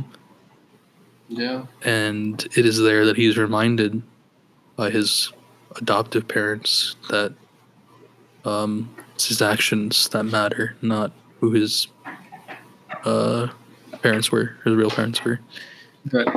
Right. Yeah. He also has toes out in this scene. He's letting them breathe. And it is very noticeable. Maybe it to you. Feels like they were back. Well, hold on. You're the only one who seems to be on this. Like, he's gonna listen to the podcast, guys. Sorry. Well, that's true. Even worse. Then we shouldn't be talking about those like creeps. But we can ask him whether it was his choice or not, or whether James Gunn was like, you got to take him out for this scene, please. First eyes, now feet, James. Jesus. Finally, a scene where you can be barefoot. You see the one of my favorite shots in the movie that I think is just really cute is when he wakes up and Crypto's laying on him. Oh, trust me, people liked it, right, Tenzin? Yeah, that was good. What? Yeah, I don't know, man. Like, at this point, the older people in the theater were like screaming whenever Crypto was on screen. Yeah. Every time Crypto popped up, they go like, Dude, listen, if it makes them enough money to keep making the movies, it wasn't. No, I'm all for it. I like it too. Listen, at least I honestly thought it was kind of endearing. I liked it. I was just gonna say, at least no one was on their phone, but there was. Remember Tenzin? Oh yeah, it was really cringe. Someone was literally looking up like the actors on IMDb during the movie. I'm like, come on. So I had to I had to lean all the way to my right so that the person in front of me head blocked the phone so I couldn't see it. And wasn't someone on ChatGPT? Who said that?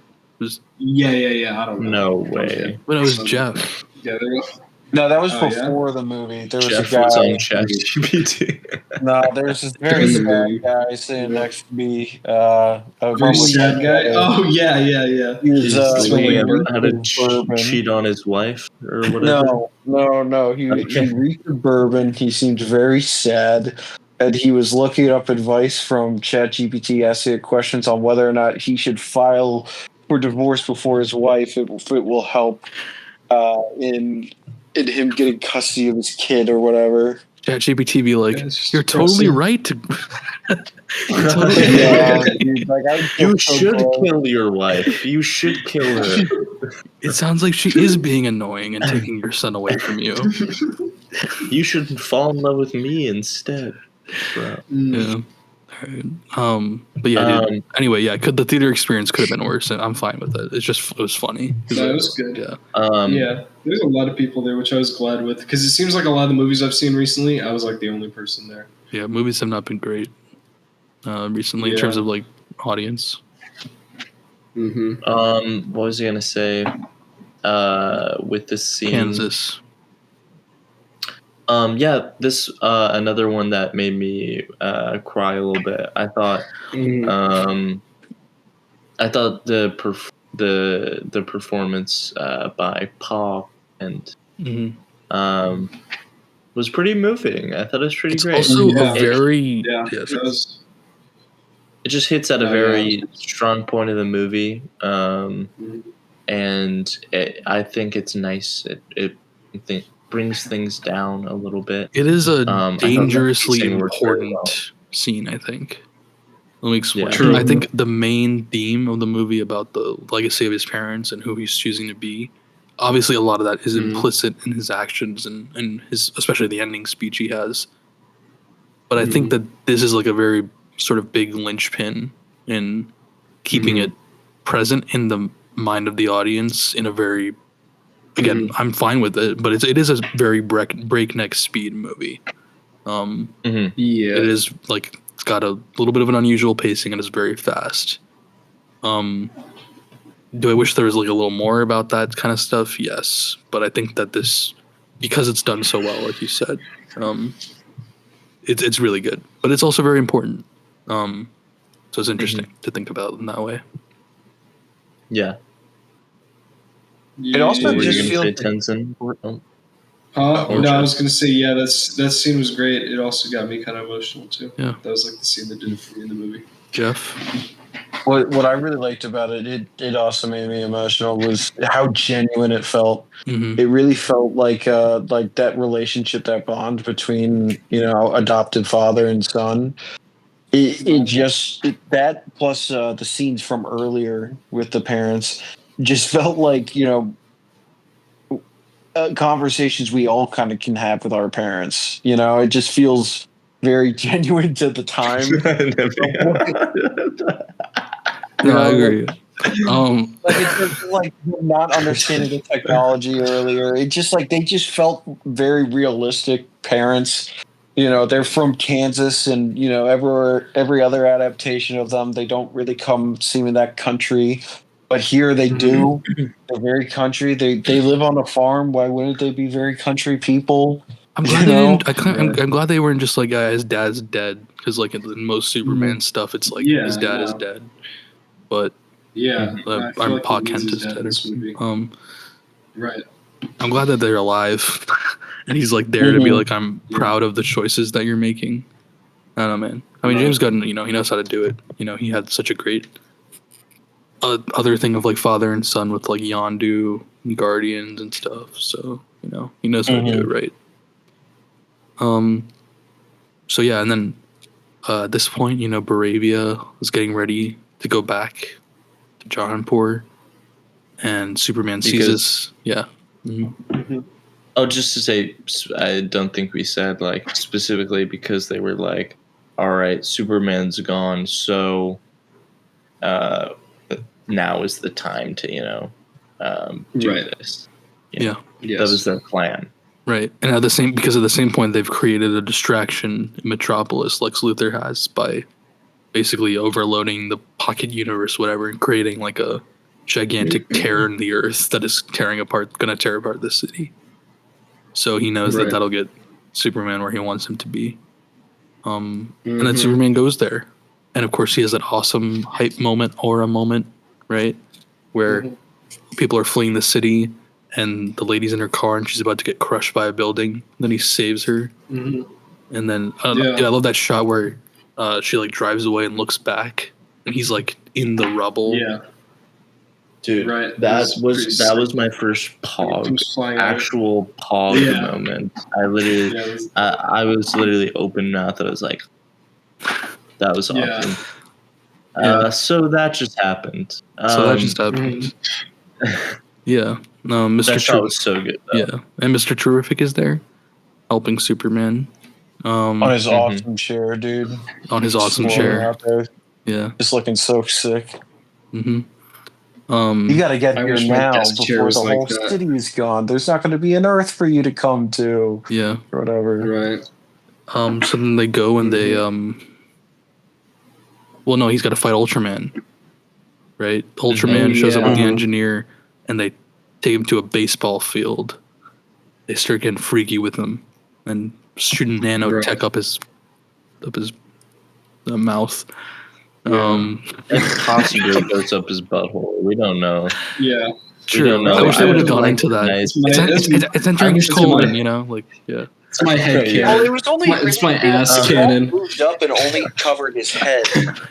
That's true. Yeah. He's wearing a skin No, tight it goes suit. in his orifices. Yeah. Yeah. It's True. in his I mean, how orifice. strong is this suit? Yeah, it's my ass cannon. Anyway, it's a cool fight. Some sick action again. I mean, the was action cool. is I just think cool. it was premise, I guess, as well. Like, I think it's, I don't know enough necessarily about like, oh, how many different ways are there to kill Superman? But it seems like they picked an interesting way to go about it. Well, they literally send the nanites into his brain, stopping his ability to see. Yeah, well, specifically also just so that they can, and then once he can't see, they're like, go ahead and do the shit in Boravia. Because then he won't like see that across the world and fly over there and stop it. And then at the same time, obviously doing his lungs so that he's gonna die in a minute. And then he goes up into space. They follow him. He gets encased in the nano things, falls back down, gets rid of them. It's awesome. Engineer is out cold and nowhere to be seen for the rest of the movie, but I'm sure we'll get an answer about that in her movie. Right. But then he fights Ultraman, right? And True. And Ultraman is Henry Cavill. yeah, dude, that would have been crazy. That would have been so insane. Yeah. They would have burned down the theaters, man. Yeah, it was actually Black Adam. It was actually Black Adam. Funny joke, guys. Yeah. My bus driver. So, and also, I like that during this, because Ultraman is like an imperfect clone who can't really talk or anything. You get Lex Luthor monologuing and talking to Superman through the drones that are around them, you know, and like a mic, I think, in his suit. Right. So that's cool, you know. They fight. Yeah. And their back and forth is really. There's some good lines. I mean, this Lex Luthor in this part of the movie is just S tier. You know? Aura. He's aura farming for real. Yeah. Yeah, for real, as they say. 1A. Dude, I like when that part was crazy when he just did the 1A. Well, dude, what about when the default movie, what about when he kicks him in the balls and he's like 2x, right? Dude, or something? Yeah. That part was awesome. 2X. Yeah. Yeah. I gotta memorize all these so I can use them in real life on people. Okay. That's crazy. 2X, guys. I'll write that one down for later. So you're like Batman v Superman, Lex Luthor over here. Right. So he's a clone of Superman. He got his DNA from his hair. That's how he was able to get into the fortress.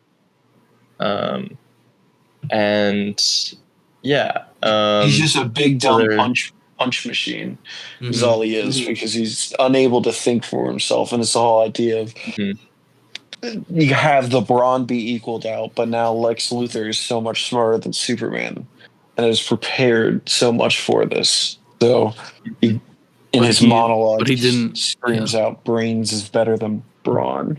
Right, but he didn't account for one thing. Crypto. NFTs. No, but actually, I guess that is Dogecoin. Is it because the dog saved Superman? Yeah, the Doge saved Superman. That's his name. Do you think that Lex Luthor should have known at that point about that crypto was free and was going to help him? Yeah. Maybe I not in that specific moment. Because when it happens, he's like, "Fuck, everything's over," you know, like. Yeah. I don't know. It's interesting. I don't know. I mean, I think again, it's just kind of a hype moment, sort of. Yeah. But it feels earned, I guess, more so. I think the fight is so good that it earns it, and I feel like it's a good way to kind of end it. I don't know. Yeah. Because when crypto shows up, sorry. I was just gonna say I really enjoyed how the fight here looked.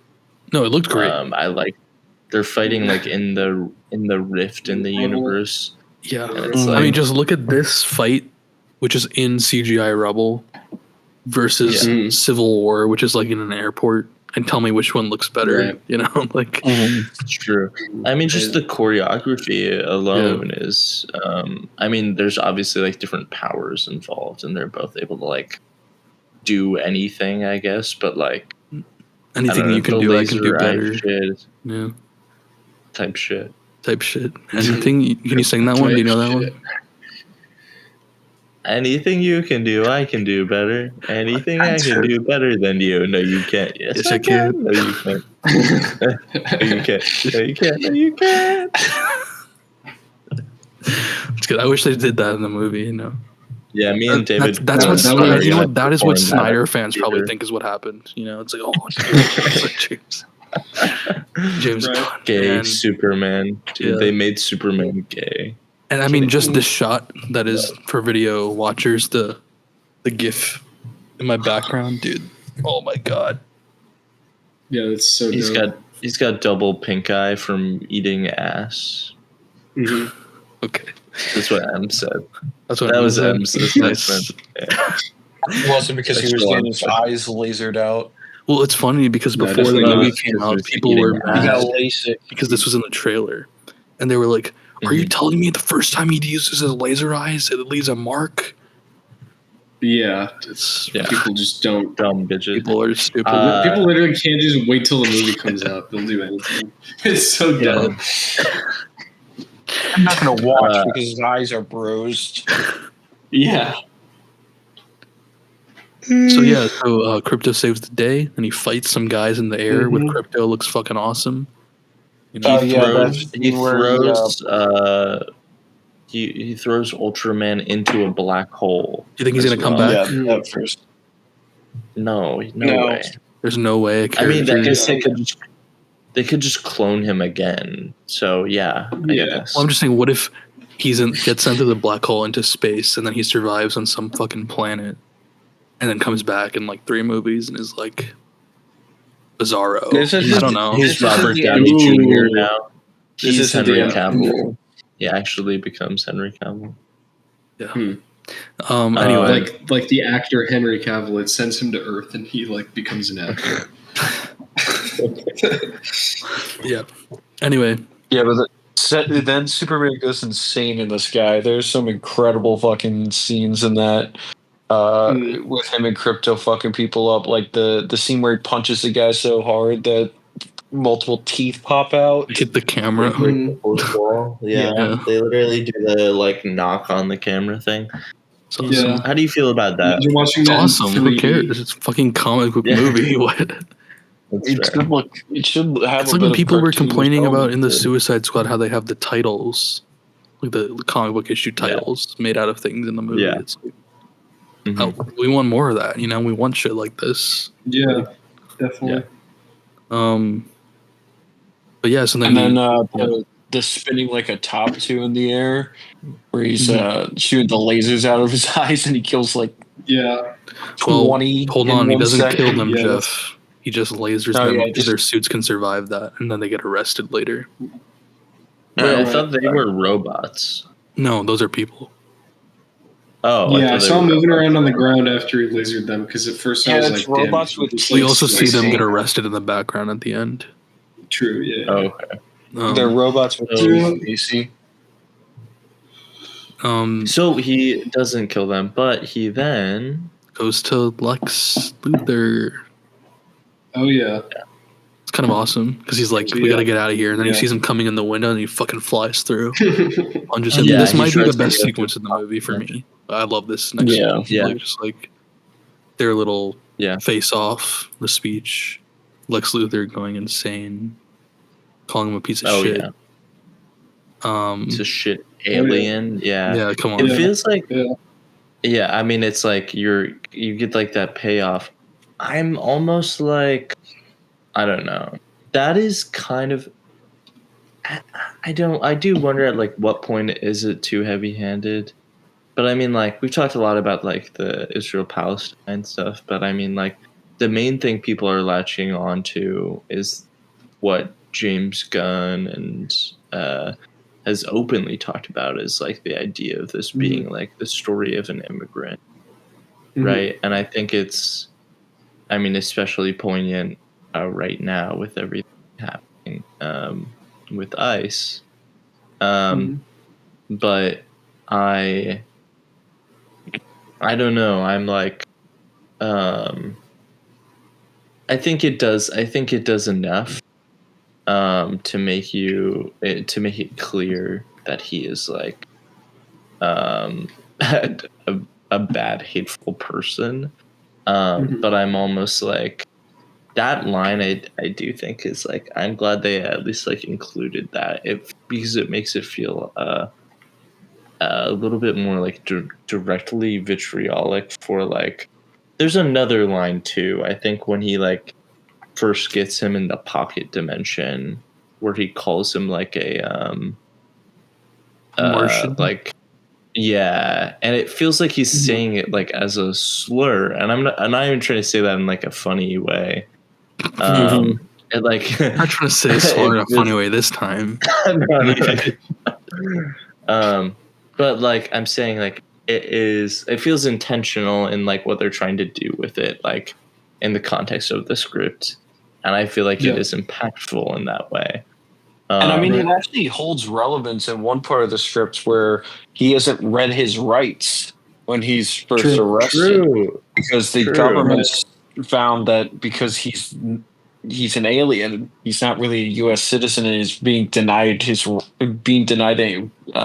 rights of a citizen in this case. Well, let's not forget Ben Shapiro's critique of Ben Shapiro's take on that is so stupid. He's like, it's literally the worst possible. This literally doesn't even make sense, because actually Superman came here when he was a baby, so he would be a naturalized citizen. Yeah. And then it's like, bro, what? So you're pro the 14th Amendment now? Like, what? The one they're trying to do away with? The one they're actively doing away with? Who knows? It's crazy, man. Yeah. Ben Shapiro. Yeah. Yeah. But yeah, he delivers I mean, probably, you know, it's really the like in point of the movie. You know, I just saw it, but I mean, it's hard to do it justice, but it's really passionately delivered. And he says, you know, I get up every day, no matter how hard it is, and I struggle to make the right choices, but that's what being human is, and that's my greatest strength. And it's yours too, is what he says. Yeah. True. Or Superman. Right. And it feels to me, this is where it feels, and the conversation, you know, with the podcast, but it feels very Spider-Man 1, which I know you're saying like leading into Spider-Man 2. But Superman 2. But I don't know. I got anyway. I mean, yeah, no. I think there's big, like you, I mean, just since you brought it up, and we're at the end anyway. I mean, I think there's a lot of big potential for Superman 2, like I said before. Could be a contained story. But also, I was thinking about it, I was like, well, in the original Superman 2, General Zod comes down. This could be a chance to do Zod in a very interesting way, because you have the revelation that his parents were evil. You get Zod in there to confuse things even more for him, you know? And maybe, I don't know. I'm just thinking, like, there's so much potential, I feel like, for a sequel. I kind of hope it doesn't get bigger. I hope it, if anything, gets smaller, but this we'll see. Yeah. I think there was a James Gunn, it was on Threads, which is hilarious.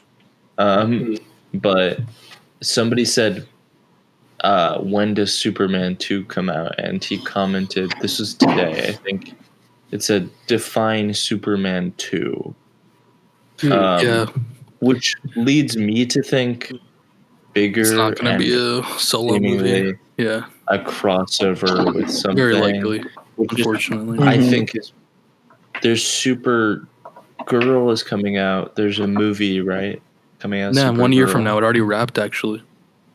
Okay, so then there's probably going to be, I would think, a Superman and Supergirl crossover. Can we also just say that, like, how refreshing it is that movies, again, are being planned, and, like, Superman wrapped filming when Fantastic Four started, and Fantastic Four comes out, like, in a week, and it's like, yeah, Marvel constantly finishes their projects, like, 2, 3, 4 months before it comes out, starting it without a script sometimes. And here we have like Supergirl finished filming a month ago before this movie even came out, and it comes out next year. It's a full year in post-production, you know? Yeah, that's why it looks better. It's gonna be edited better. You know, I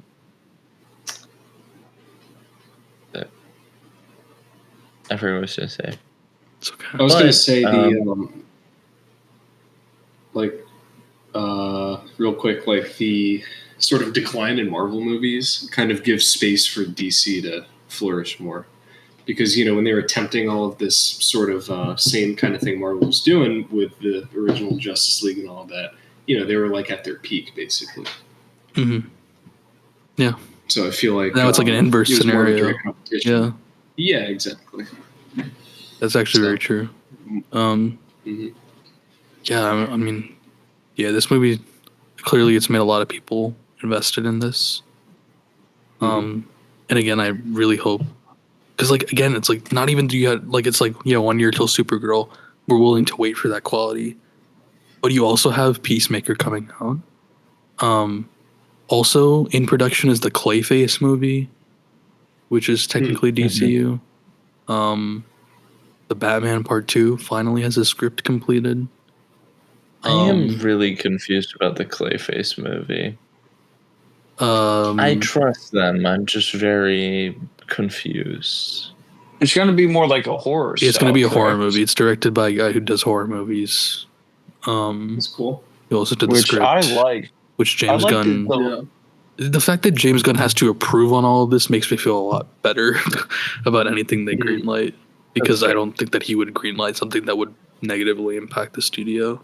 And we know that he has a baseline level of like decent taste, and like the worst it can be is like pretty good. I feel like, you know. Yeah. And again, same thing. It's in production and it comes out like late next year, so plenty of time. Fair. And that ties into like another part of what the movie was so great. What I thought was so great about the movie was how it had a very unique tone and theme throughout, and that seems to be the idea that James Gunn is taking forward with this new phase of the DC universe, that each of these different movies can have their own unique style. They can have their own differing tone, and collectively can come together and weave a great tapestry together. But these characters, you don't need to have the same exact cookie cutter molds like Marvel usually does with all of their films. They can have their own tone. Why the Batman needs to be folded into the DCU. All right. We don't want...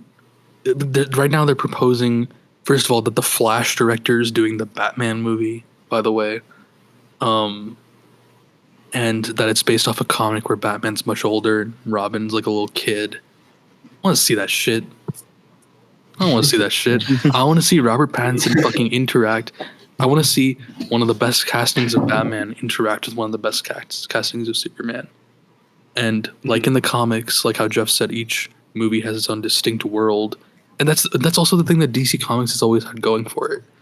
Marvel, by nature, because it takes place in our world and that it's like New York and Chicago and California and whatever, you know, the fact that DC gets to have its own fictional, like pockets of its own unique world, I think, is its benefit, you know?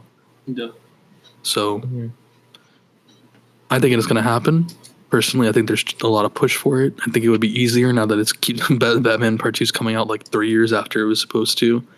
You know, Robert Pattinson's getting older, and people, I think, will frankly be people are stupid. They'll be confused that there's two separate Batman again and whatnot.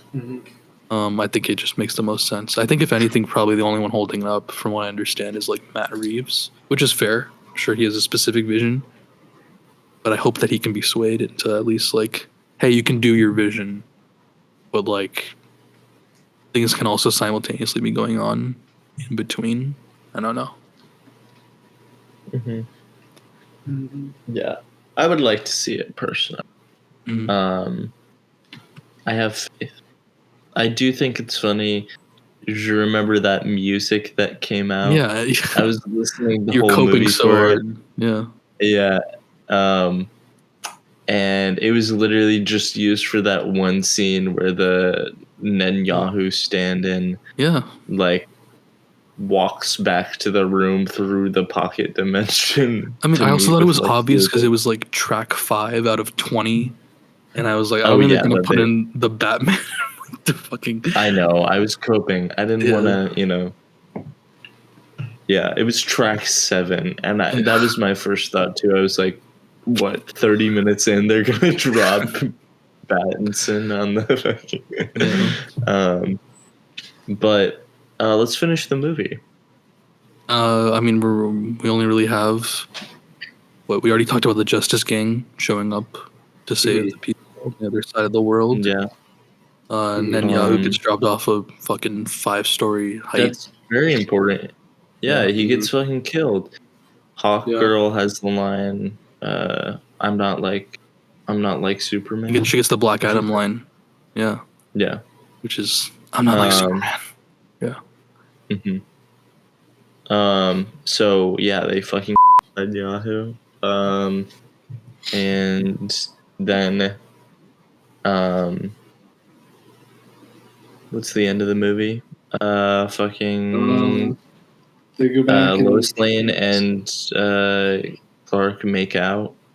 And then also Supergirl comes, picks up her. Oh, Supergirl what? The credit scene. Or? Spoilers. She comes and gets her. Oh. No, you're skipping ahead. All right. So I was just gonna say, Tenzin can't catch a break. It was crazy. I know. He doesn't have a single idea on what the plot of this movie was. Daily Planet people. The order of things. Oh yeah, the Daily Planet people simultaneously with the end fight exposed Lex Luthor for investing in the war, creating the war even. Yes. Right. So True. That's what leads to him actually getting arrested, which is important. Yes. Because that means, and in parallel to all of that, at the same time, the conflict going on in Jampur. But they are able to reverse that. I also think it's like, I think it was just like almost comedic how like quickly they turn around once the superheroes show up. It felt very much, again, I'm drawing on my own fucking, but I just like the classic of like the Israeli army the second they like aren't facing like a child is literally like, please help us, we're under attack. I mean, literally, come on, in the movie they're shown to literally be only attacking people who have no weapons. It's so certainly interesting. I think that scene is really great though. Also, I think it's funny that one of the first things that came out from the movie was that Green Lantern like flipping all the shit off and throwing the cars around. I didn't realize it would be from that scene. So when that happened, I was like, the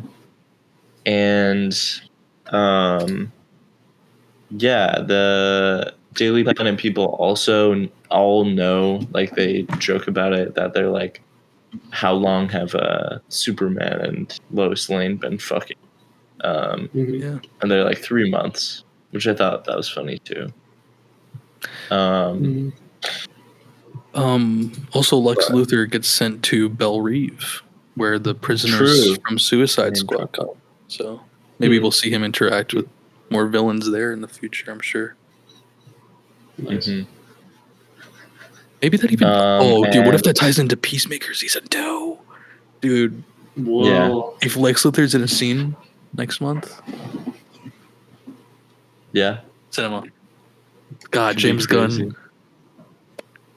The gun does a jam.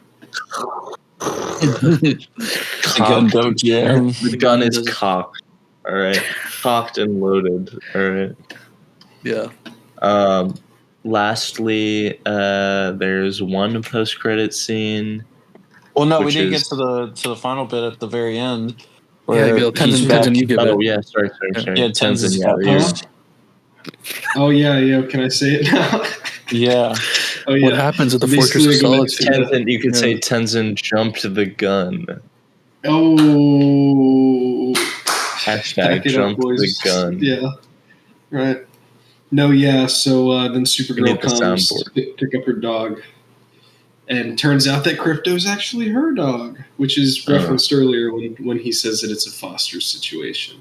And I was like, what does that mean? Where the hell is he fostering him from? But then you realize it, and then and apparently they can't get drunk on Earth because it's got a yellow sun, so you got to go to a red sun planet to party. Yeah, that's Superman when he's on any planet that doesn't have a red sun.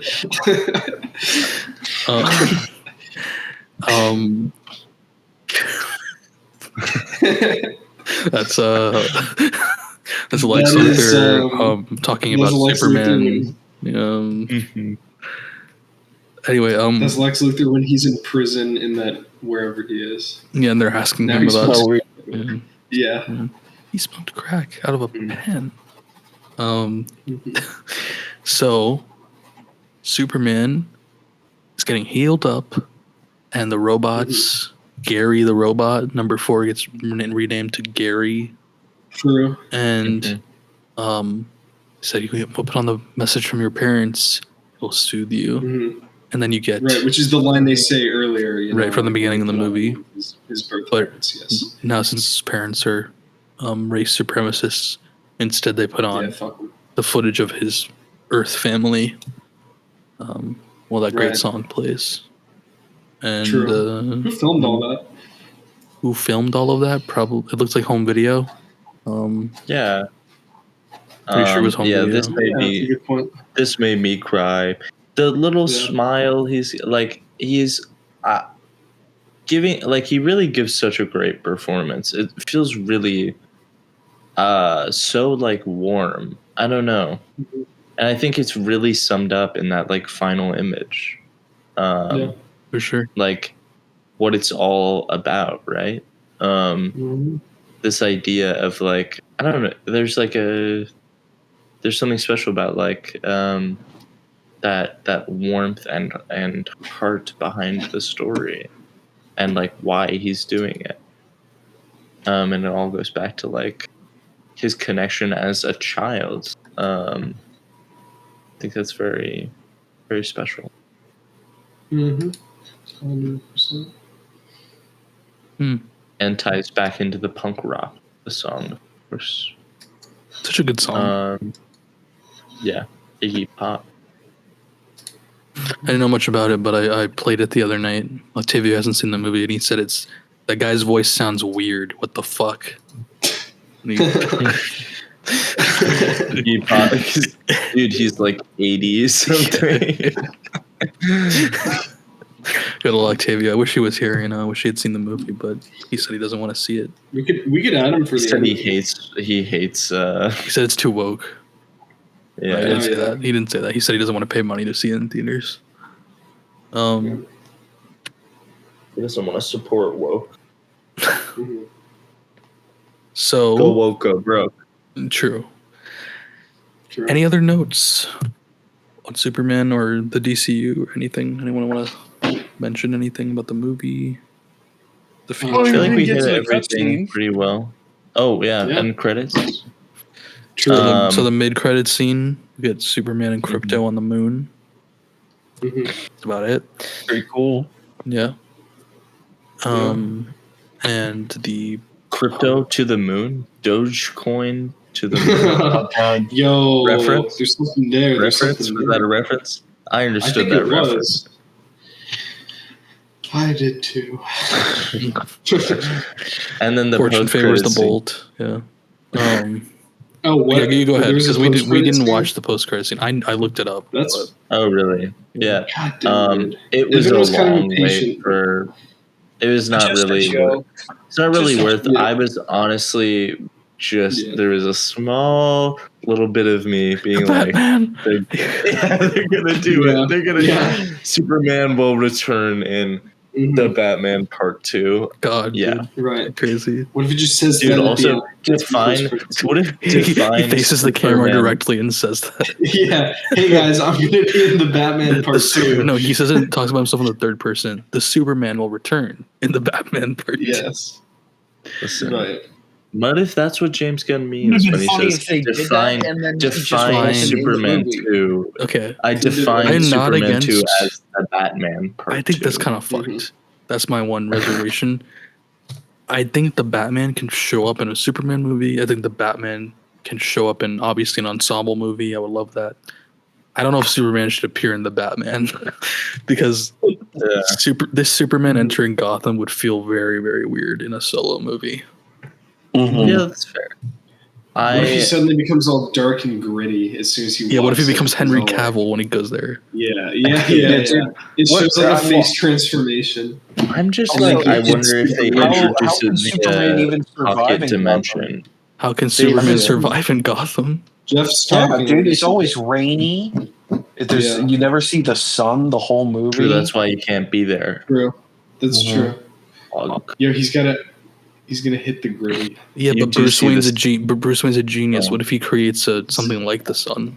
In Gotham. Well, True. then Definitely good. they have to do Batman versus Superman first. No.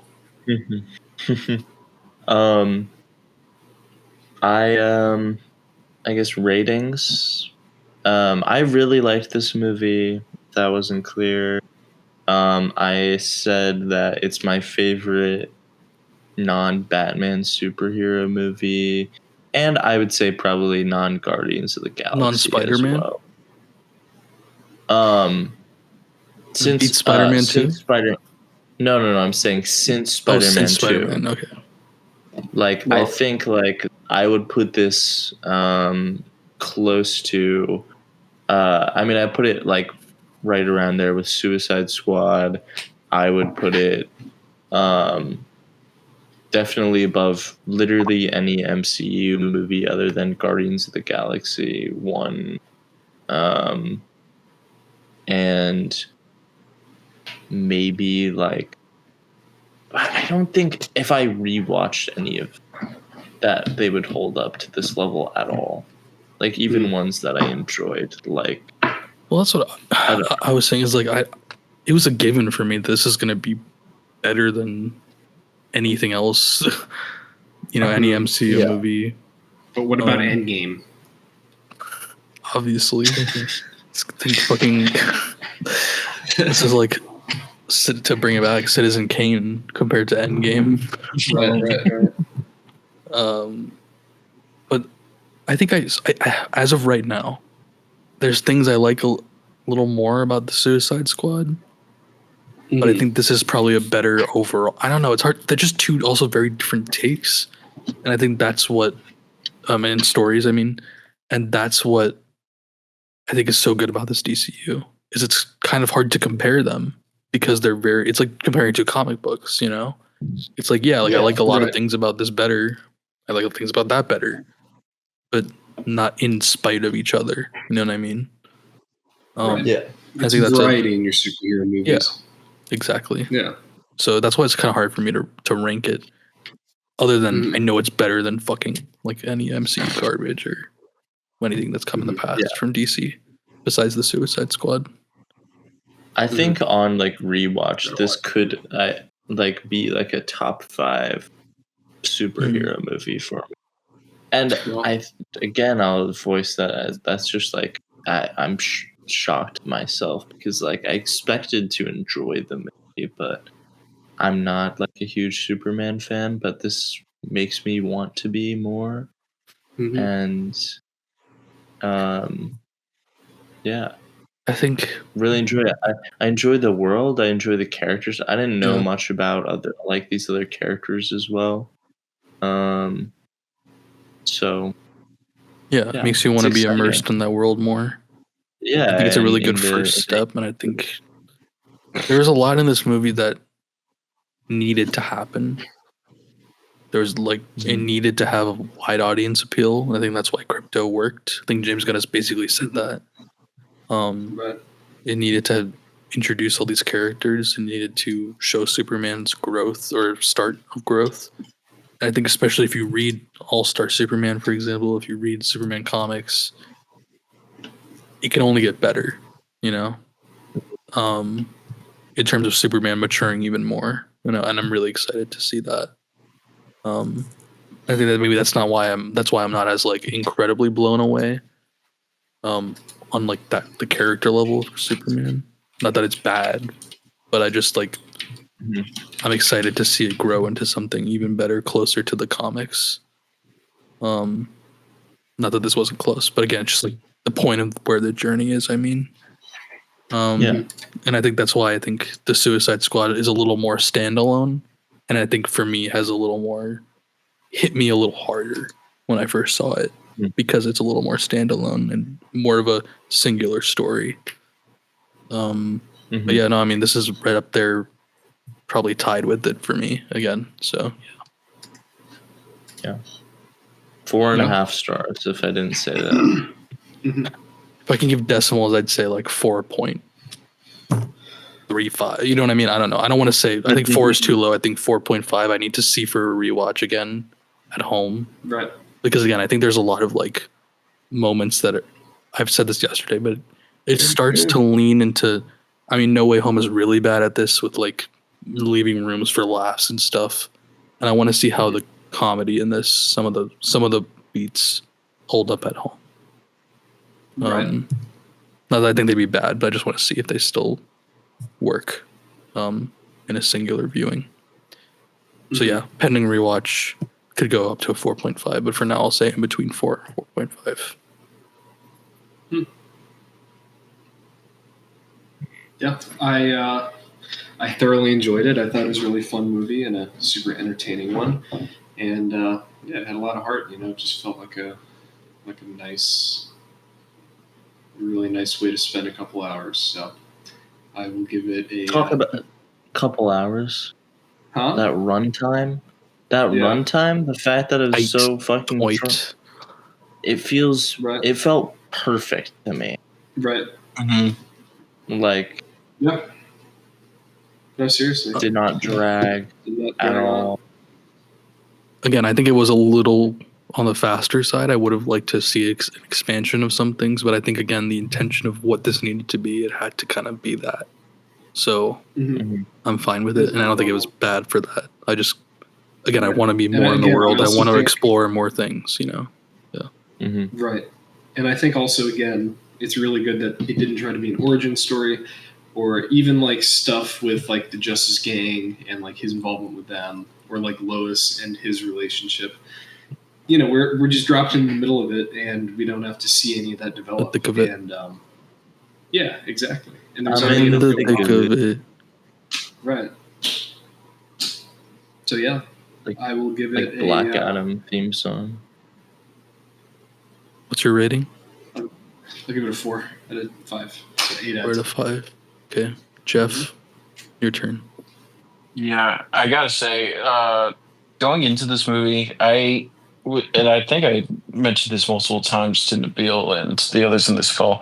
I don't know of the last time I was as excited. I don't think I had ever been this excited for a superhero movie, or really any movie to that extent. I was extremely excited for this, and I haven't been the guy that goes out and sees a movie on opening weekend and makes a concerted effort to get into the theater. I've recently gotten back into that, and having this to look forward to has really drove that. But from the script, the characters, the casting, just the emotion, the feel, every part about this movie just really stood out and was excellent for me. And I think it's an easy 4.5 out of 5 for me. I really loved this. I thought this was a hell of a way to kickstart James Gunn's new universe, and I'm really excited to see where they go with it from here. Sweet. Hell yeah. What did Craig think of it? What did Craig think of it? Our fifth member of the call. Oh, the robot. Yeah, is he gonna say something? Oh, look, he's gonna say anything. He's like Ultraman, you know. He's too stupid to talk. Oh, right. I don't know. So I was gonna say something. We crossed the Batman runtime for the Filmatic. That episode was 3 hours and 45 minutes, and right now, uncut, we're at 3 hours and 48 minutes. Oh, okay. It's pretty sweet. Yeah. And there's less people too. Imagine if we had 3 more people, like in the Batman. 6 hours. 6 hours. Hey, going back to that intro, 6, right? 6 weeks, 6 months. 6. Well, yeah, sorry. 6 this hours is from actually, now, the podcast still won't be over. True. That's how we end it. Right. No. Did we just win? Did we just lose? Yeah. By the way, 6 decades ago, we got the first pictures of Mars. So I just wanted to say that because it didn't make it into the intro. I'm gonna edit that intro. I don't know how to make it cohesive. I don't know how to There's zero way. There's music. Am I supposed to leave all of us talking in there? Kind of distract. No, I'm saying find good bits and then cut it out. Oh boy, like crypto, go fetch, get the toy. Yeah. You know. All right. So what's up next for Filmatic? You tell me. Oh, Age of I got the guys. Ghost Rider. Hey, also, we'd be ashamed to mention,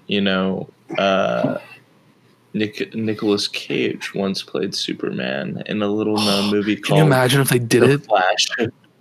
Yeah. It would have been a killer episode. He was supposed to be Superman in a Tim Burton Superman movie, but it fell through. Oh yeah, I heard about that. God. It's one of the greatest what ifs. He, got to do it in a cameo, and they fucking fucked him over. Yeah, except he didn't even know it existed. They're just like, so you finally got to be Superman in The Flash, and he's like, I didn't even know they were gonna do that. They brought me in and took some scans, but they never told me what they were gonna do with that. I thought it was just like he was just like they misled him or something. I guess I have to check. Yeah, but yeah, absurd. So, also we need to make a public apology. Oh yeah. Or we can save it for the next Age of Cage. Do you remember? I don't remember. To our boy Hans Zimmer. Oh yeah, Hans Zimmer. Dude. No, let's make it now. Real quick. We can push this clip out separately. Yeah. Okay. Listen. All right. Hans Zimmer was unfamiliar with your game. In our last Age of Cage episode, you scored, I believe, 2 of the movies at least that we talked about, and we kind of shit on you. We said that your work was repetitive, derivative of your other work. There's also reports that sometimes you just steal music from your interns, or you let them steal music from you or something because you're too lazy to do it. Yeah. But I don't think that anymore because you spoke out about Palestine and you got in trouble for it online. He did. They got his ass for it. They made him delete that shit. Yeah. So I'm sorry. David Zaslav probably did that. Well, we call him the cuck around here. All right. The cuck. So Hans Zimmer, sorry, and hope to see more from you. And I won't stop critiquing anything I notice. Maybe. I mean, I don't think. Well, look, listen. It's all. Come here. Come here. Business. I'm here to say Hans is just business. It's nothing personal. Before it was personal. It's not personal anymore. There you go. We're sorry. We'd love to have you on the show. Yeah, even if we get a 5-second clip of you saying, What accent does he have? Filmatic I was gonna podcast. do an impression, but he's like German or Yeah, something. do a German accent and say My Filmatic name- let's see podcast. Hello there. My name is Hans Zimmer, and you're listening to Filmatic. Filmatic. What do you think?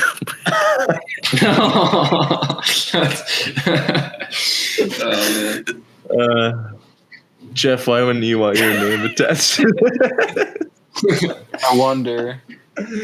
Sorry, that's kind of hurts a little bit, but okay.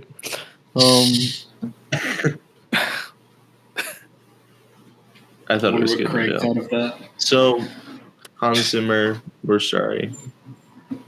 And that's it. Anything That's else? it. Sweet. Well, we all got a plug. Oh yeah. Casey, Sungrazer, the new punk rock. When's it coming? Yeah.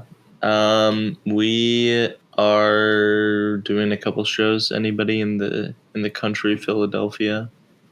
We got David. 2 shows, and people are calling it the month of Sungrazer, July. Ever heard of it? We have a song called July. If you didn't know that, go stream it. Not on Spotify. If you have Spotify, consider switching off of it to Tidal. Yeah, I've been using it. It's maybe. awesome. Love Tidal. I will be honest and say that I am learning to love it. I thought it was okay. A little, it's a little frustrating, personally, just to get used to something new. But I am happy to be canceling my subscription. Spotify, and that's my plug. Is I'd recommend that. Where's this podcast gonna be now? Well, so the way podcasts work is you generally can't really stop it from going somewhere because like the RSS feed exists. So like once you make a podcast on any platform, the RSS feed exists, and certain platforms like big ones like Apple Podcasts, Spotify, big podcasting apps, those will just be in the directory because the URL exists. So this podcast is going to be on Spotify either way. Thing is, up till now, I've used, originally I used a platform called Anchor, which was free and lets you host podcasts. It was really intuitive and easy to use in the beginning. And then around the time of COVID, Spotify bought Anchor. So since then, we've technically been distributed by Spotify for podcasters. Now, obviously this podcast is not monetized. It probably will never be. So it's not like they're getting any money, but it is completely like doable to like start transition, which I have been. It's like transitioning to a different distribution service so that if we ever did monetize, and or I just wouldn't have to use a Spotify account to run the podcast. So I'm in the process of doing that. So if you're using Spotify still, I mean, it's still on there, still will be on there. But yeah, we're going to be switching to one of the many other free podcast distribution things. So, yeah. And for those who don't know about it, we're boycotting Spotify because the CEO is investing like $700 fucking billion or something into AI military technology that is being used actively, and is also the head of the company now or something, or subhead, whatever. Just kind of Joker. And I think it's a very easy shit. Yeah, you should look into it. It's fucked. And I think it's a very easy thing, generally. Easy relative to like other things we could be doing, to just switch to one of the other podcasting services. And I think like, Apple's obviously also sus for many reasons and stuff. So that's why I chose Tidal on the student subscription, because it was student email, $5. I've had a blast using it. Unironically, I haven't had any problems. I paid, because I saved money on that, I was like, well, I'll spring for like the $8 service to like transfer all my playlists. So I did that. So I have all my playlists. The music quality is genuinely better, I've noticed. It is, yeah. The desktop app is awesome. There's a lot of like ways you can download mods and stuff to it. So I got like a little cat running around on there, and I got it set to. It's cool. It's actually really cool. But I have a lot of like plugins for Tidal desktop. That's what I'm saying. And I haven't had no problems. It's a very easy thing to just stop giving money to them. So personally, I understand maybe. So they pay the artists more. Yeah. Also, Tidal. That's another big thing. Tidal pays artists like literally 5 times more. So get on there and stream Sungrazer. And check if we're on Tidal. You are. I know. That's very sweet. But yeah, so I recommend it. And so again, if you're still using it for whatever reason, I would personally recommend switching off it. But for whatever reason, if you don't, you want to use it to listen to the podcast, it will by nature still be available there. So yeah. Tenzin, you got anything you want to plug? Yeah, man. Go follow my photography profile on Instagram. Tenzin's Photography. That's TenzinSphotography. And I'm not going to read that again for you. You can go back and slow it down. 0.25. Hopefully I'll be posting some more. Yeah, exactly. Put it in 0.25 speed if that was too quick. I will be posting more photos on there soon, hopefully. Well, I want to add on to that, Tenzin, and say 2 things. First of all, we got to discuss, now it's kind of too late and whatnot, but Batman 66, we got to discuss that. A future episode of your freestyle. Okay. And also, we got to plug Big Tiki. Oh, that's BIGTIKI. Big Tiki. Go check out Big Tiki on the Nabil S YouTube channel. Yeah, go check out Big Tiki. We're go hard check at out work. Big Tiki on the Nabil S YouTube channel. Go check out my YouTube channel too while you're at it. It's just my name, Tenzin Smith. True. And the Zodiac Studios YouTube channel. Big Tiki movie will hopefully be entering production some point this year. Yes, at some point. Yes, we will be. Big Tiki. Yeah, Big Tiki. Yeah, dude. Maybe we'll even get him on the podcast, dude. I pitched that from the beginning. All right, very easy. Yeah, dude. Dude. Big Tiki. Now, Jeff, I know you're ashamed to be associated with us, but is there anything you want to plug?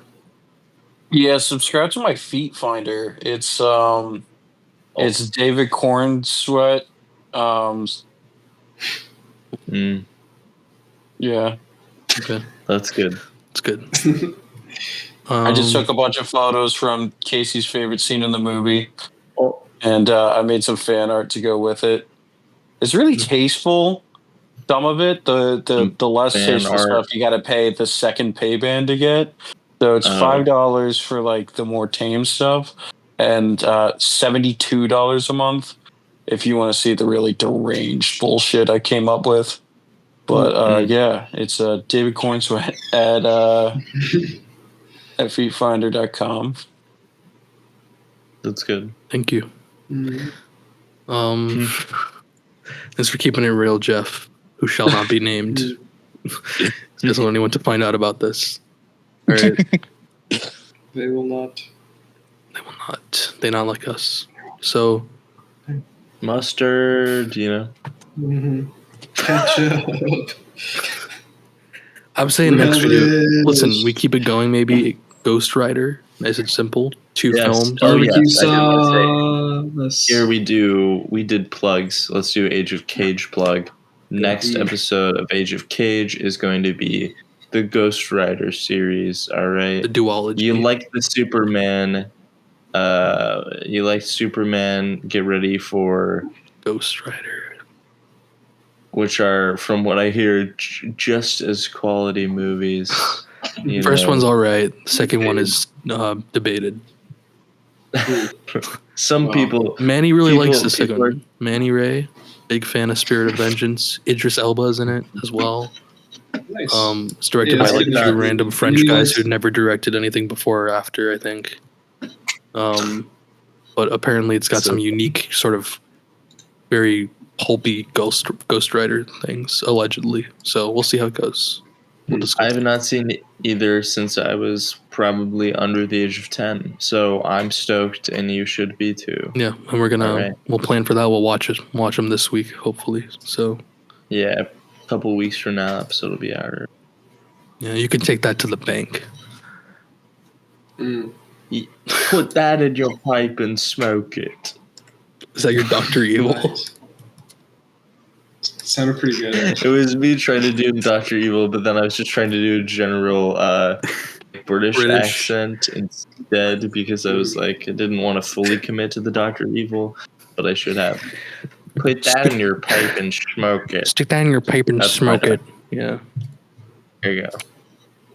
All right. We'll watch Austin Powers. We never done the Austin Powers. We promised it like 5 years ago. I know. We never did talking about. Well, I'm down. Whenever. Actually, I just want to say, I remember we watched them, and everyone said they kept saying they wouldn't do it, and then I was like, "All right, this is it. We're doing it this day. Be there, be square." And the only one who showed up was Tenzin, and then we called Ben Hardwickson to get on the podcast, and we did a freestyle. And I had not seen it. We called Ben Hardwickson. Oh yeah, let me call him right now. Yeah, that's a good idea. It is 1:30. I'm not gonna call him. Okay, we'll call him next time. We'll call him next time. We'll find a way to get him involved. Also, we got to go back to Calusa and enjoy the spoils of our victory. Sure, we won trivia with Ben Hardwickson. That was awesome. Nice. Steamers. All right. Yeah, go Steamers. Yo, I'd like to plug the Steamers. That's our trivia team. We're accepting applications, but we got to be real smart. All right, all right, guys. Bye, Filmatic fans. All right. Bye. Until next time.